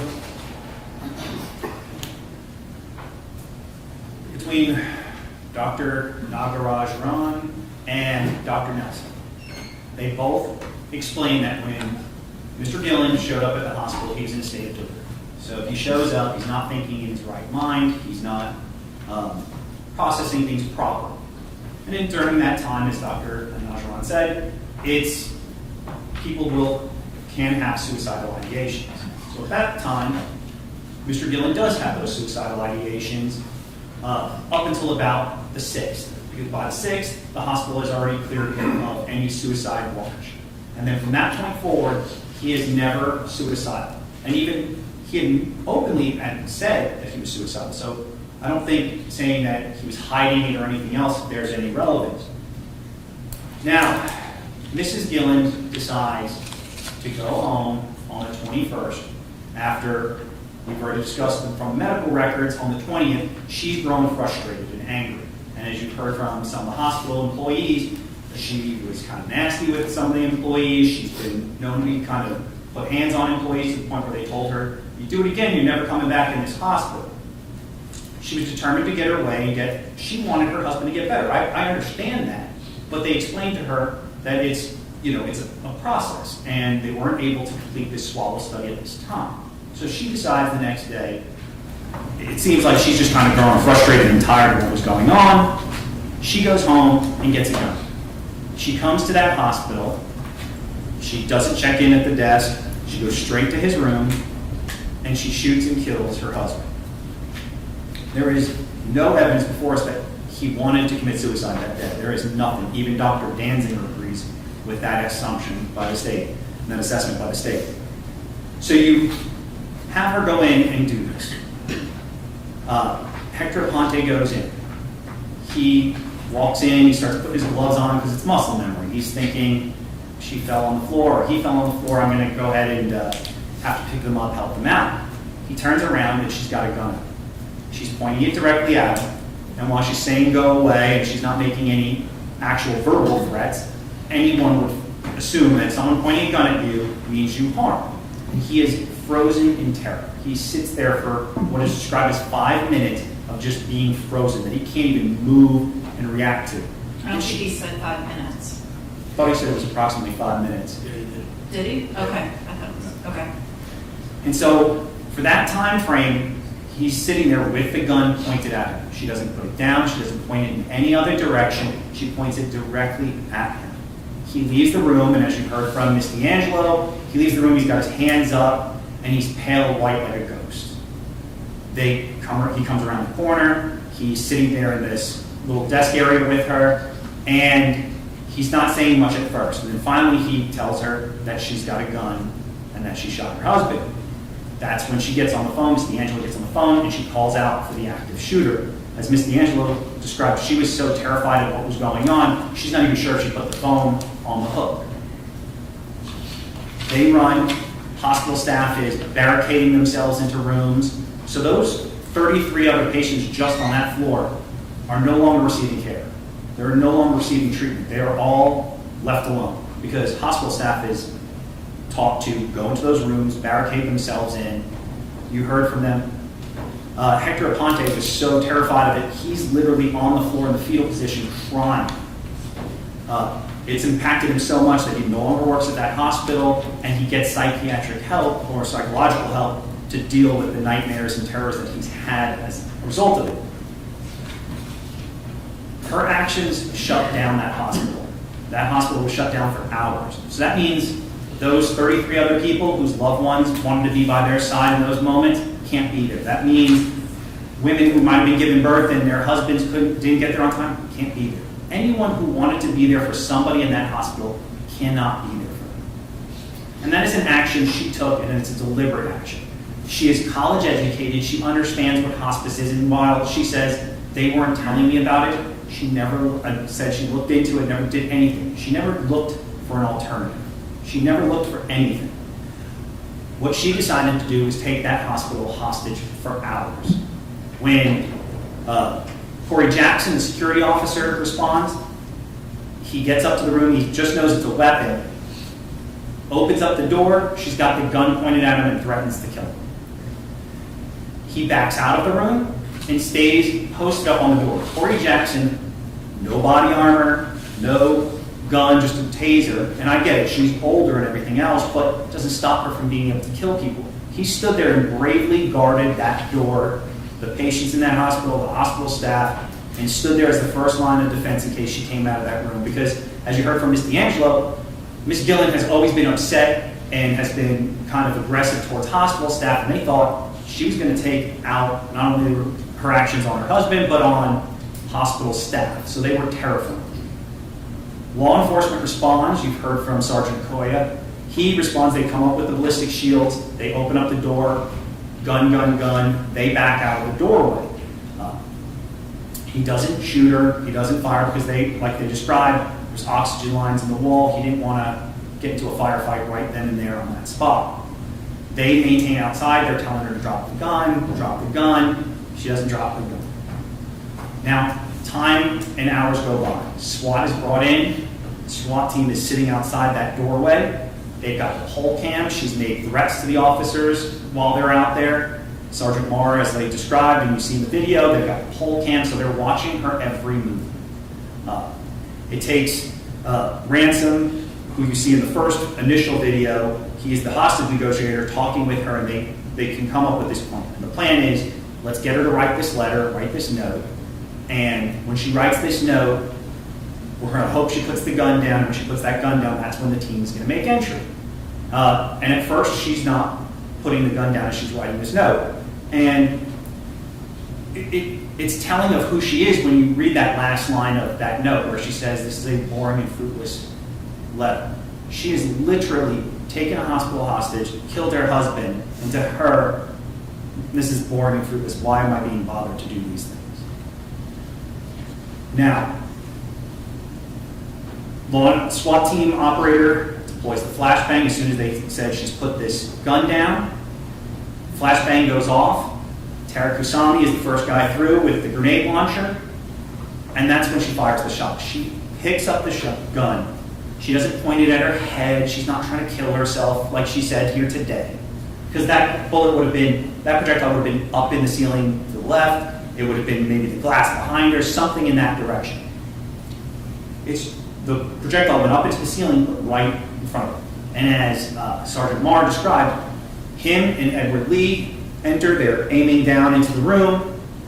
They're literally in the line of fire. And as he described, because of the range, because of what it is, it's just a little movement of the wrist is the reason he's here and not buried. Her actions that day were deliberate. They were selfish. She is, even Dr. Danziger, when you hear his testimony that she was having some episodes then, but let me go back to the note on that. He described her as, he acknowledged that what she did caused damage to the hospital staff, the hospital employees, that just because of her age, it doesn't absolve her of punishment. And again, like I stated, Dr. Danziger admitted there's nothing in the medical records, nothing that he can point to that Mr. Gilland truly wanted to commit suicide that day. There's nothing to support that. What there is that she was selfish. She took that hospital hostage and deprived so many other people of being with their loved ones. And worst of all, she tried to kill police officers who were doing their job, who didn't fire when they had opportunities to fire upon her, who showed amazing restraint despite the situation. And for that, Your Honor, I think she should be punished. I'll leave it in the court what the court determines to be an appropriate prison sentence, but she deserves to be punished for what she had done that day. So the state's not going to take a position on what sentence you think is appropriate? No, Your Honor. Okay. Mr. Ferry?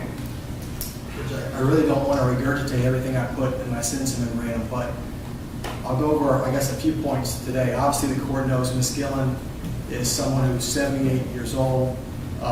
She's been a law-abiding citizen her entire life. She has from all accounts, she's been married for 53 years.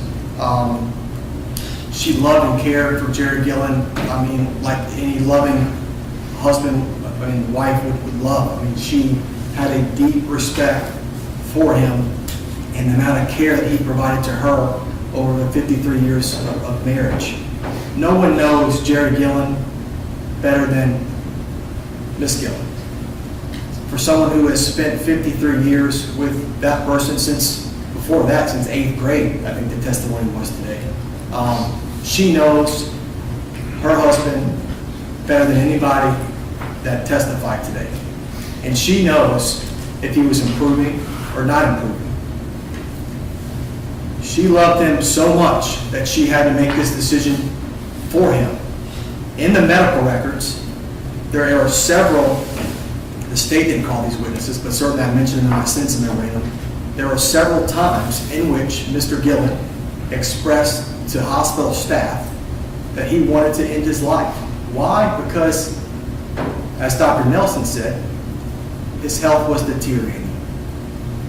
He was obese. He had ulcers. The ulcers were not getting better.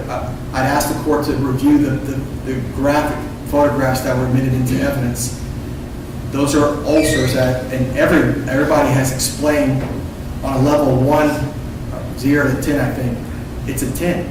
He is in an immense amount of pain from those ulcers, and I think Dr. Nelson said they were infected, and more flesh, I think, has to be removed from those ulcers. They were getting bigger, not smaller. Dr. Danziger did not review Mr. Gilland's medical records. That's not his purpose. His purpose was to conduct a risk assessment, psychological evaluation on Ms. Gilland, which he did. He testified to the court as it relates to his opinion that she's not a risk of danger to the community. He made that same opinion 2 years ago to this court, which resulted in Ms. Gilland being released on bond. And that opinion was validated by her conduct the last few years, where she reported in a timely fashion to all court appearances, to her pretrial release officers. You have the statement from his pretrial release officer that she appeared at all meetings with him over the course of 2 years. And so Dr. Danziger's opinion regarding her risk to the community has been validated by proof that we've seen. In addition to that, Dr. Danziger gave two, I think, very important opinions as it relates to mitigating factors that are contained within Florida statutes. Ms. Gilland was under an enormous amount of stress, anxiety, depression. Why? Because the love of her life for 53 years, and it's his last days. I mean, it's his desire to no longer endure this pain, and he's asking his wife of 53 years to go home and to get a gun. She's never even used a gun. She doesn't know where to get bullets at. She doesn't know what she's doing. And she is doing this for what? The only purpose is for love and to carry out her husband's wishes. This is the kind of stress that she's going through. Her decision is not to, she doesn't want to hold a hospital hostage. She doesn't want to cause harm to law enforcement or other patients. She's not thinking properly. Thank God no one was hurt, no one was injured. She expresses extreme remorse for what occurred during that time period. But her wishes are expressed in suicide letters. She wants to die with her husband, and she wants to die quickly with him. And this is the only thing they can think of, I guess, together, how they can end their life literally together in the hospital. And so I asked the court to take, obviously, the circumstances of the incident into account. It's very sad, it's very tragic. We wish this never happened to Ms. Gilland or to the hospital, to law enforcement, and she's deeply apologetic for it. But we don't believe that Ms. Gilland, she's, as far as consequences, she has faced a lot of consequences. So she has pled as charged, accepted full responsibility for the charges. She wants to thank the state attorney's office, obviously, for waiving the minimum mandatory and to capping the sentence. We're very grateful for the state attorney's office for doing that. But we don't believe that additional incarceration is necessary to protect the community, which is one of the purposes, obviously, of the Florida sentencing statutes. Given her history of being a law-abiding citizen, given the circumstances of the incident, we'd ask the court to impose a probationary sentence with credit for time served. I think she has 40-something days. 42. Yeah. All right, thank Thank you. you, Judge. Mr. Interlicchio, do you have a sentencing guideline worksheet with you? I do, Your Honor, and we provide a copy to defense. And I think it had been reviewed and was submitted for informational purposes only at the date of plea.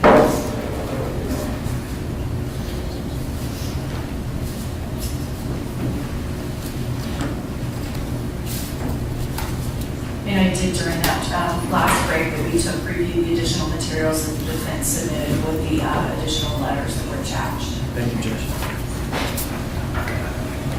copy here for the defense, and I'll approach with this copy.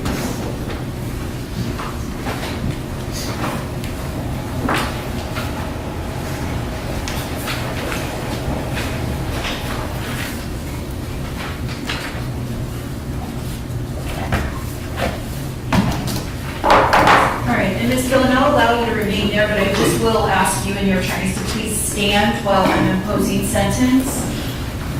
Typically, I would have you come forward, but I want you to be able to rely on the walk or the table if you need to, ma'am.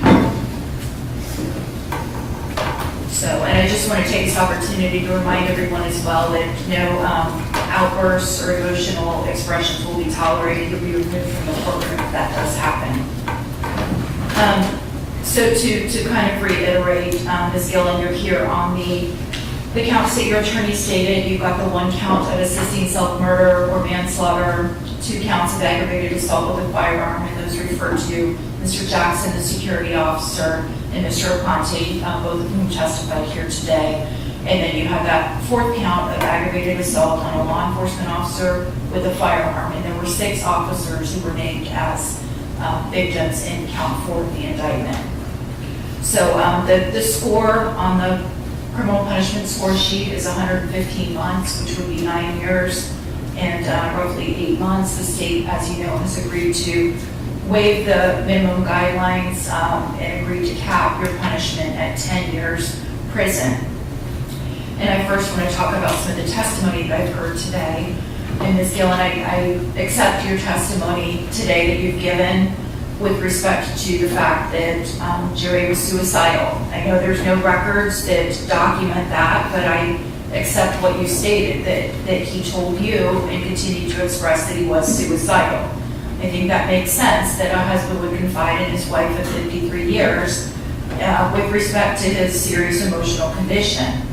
I accept your testimony, ma'am, that his condition was worsening. Can you hear me okay? Yes. Okay. I accept your testimony that you and Jerry jointly decided to commit suicide, that you believe that was the only way out. And I accept your testimony that you do not remember staff informing you about comfort care or hospice. I think the doctor testified honestly with respect to what hospital procedure is, but I think it's highly likely that that either didn't happen or that you don't remember it. Also, I accept Dr. Danziger's testimony that you continue to not be a risk of danger in the community and that you were suffering from some sort of mental health episode on the date of the incident. I want to point out that, as everybody knows, this is not just a case about you and your terminally ill or very ill husband, because we've heard from the fact, from the testimony today, that there are many other victims in this case. And by entering your plea, you've admitted to having pointed a firearm at 2 hospital employees. You've admitted to having pointed a firearm at many Daytona Beach police officers as well. And we've heard today that there were 34 patients, 33 other patients on that floor who potentially had their treatment, their medical treatment disrupted, not to mention putting them in fear for their lives and perhaps their family as well. And then I don't even know how many hospital employees and their family members were impacted by the decision that you made. And it has come out today that you're educated, you have a master's degree. Some of these letters described you as smart and patient and kind and generous and thoughtful, but your actions on that date were none of those things. And your attorneys identified in the sentencing memo a few other similar cases where an elderly defendant had killed his or her spouse in some type of a mercy killing where that spouse was seriously ill. And the difference between those 3 cases that were identified and this one is the other victims. And that's what makes this case different to me. A lot of the letters that were sent in and even some of the testimony today talked about aid in dying laws and how Florida should have such a law. This is not the proper venue to make that argument. I am not a lawmaker. That is not my focus. That's an argument that needs to go to the Florida legislature and them only. Now, that's not to say that I'm unsympathetic to you, ma'am, because I can't fathom the difficulty of watching your husband's medical condition deteriorate to the point that he was in that constant kind of pain and wishing that he were dead. I can't understand that. I can't begin to understand how difficult it would have been for you to actually pull the trigger to assist your husband in ending his own life. I do believe that that is what you did, and so the punishment that I'm going to impose in this case is related to the other charges against you primarily. I've heard from the victims today, and I am highly persuaded by that testimony about the trauma that was inflicted on them. So, ma'am, I am going to adjudicate you guilty. You will be a convicted felon as a result of this incident. I'm going to sentence you to 366 days DOC, that's prison, and you will get credit for the 42 days that you've served. That'll be followed by 12 years of probation. The probationary terms are that you have to write letters of apology to the civilian victims and the 6 law enforcement victims that were identified in the indictment. And then this is an important part of the sentence as well. I want you to perform a minimal amount of community service hours per month for as long as you're physically able to do that. I want you to do 8 community service hours a month, so that's maybe 2 a week. And I don't care what you do, but I want you to realize, ma'am, that your life still continues to have value and you can contribute to society. You can even do work from home, like telephone or even via an internet connection. Again, I don't care what you do, but I want you to give back, and I want you to enjoy the feeling of giving back to others as well. And then last but not least, there's going to be a mental health evaluation as a condition of probation, and you'll have to comply with whatever, if any, follow-up is recommended. It could just be take medication, but whatever the professional recommends is what you'll have to do. There are court costs of $770 plus 100 cost of prosecution and 100 cost of investigation to the police department, and you'll have to pay those off as a condition of your probation. So they're going to take you into custody today to begin serving that sentence, and again, you'll get credit for those 42 days that you've already served. Is there anything else that I need to address today? Nothing from the state, Your Honor. Thank you so much, Your Honor. I appreciate it. Okay, thank you, folks. Thank you.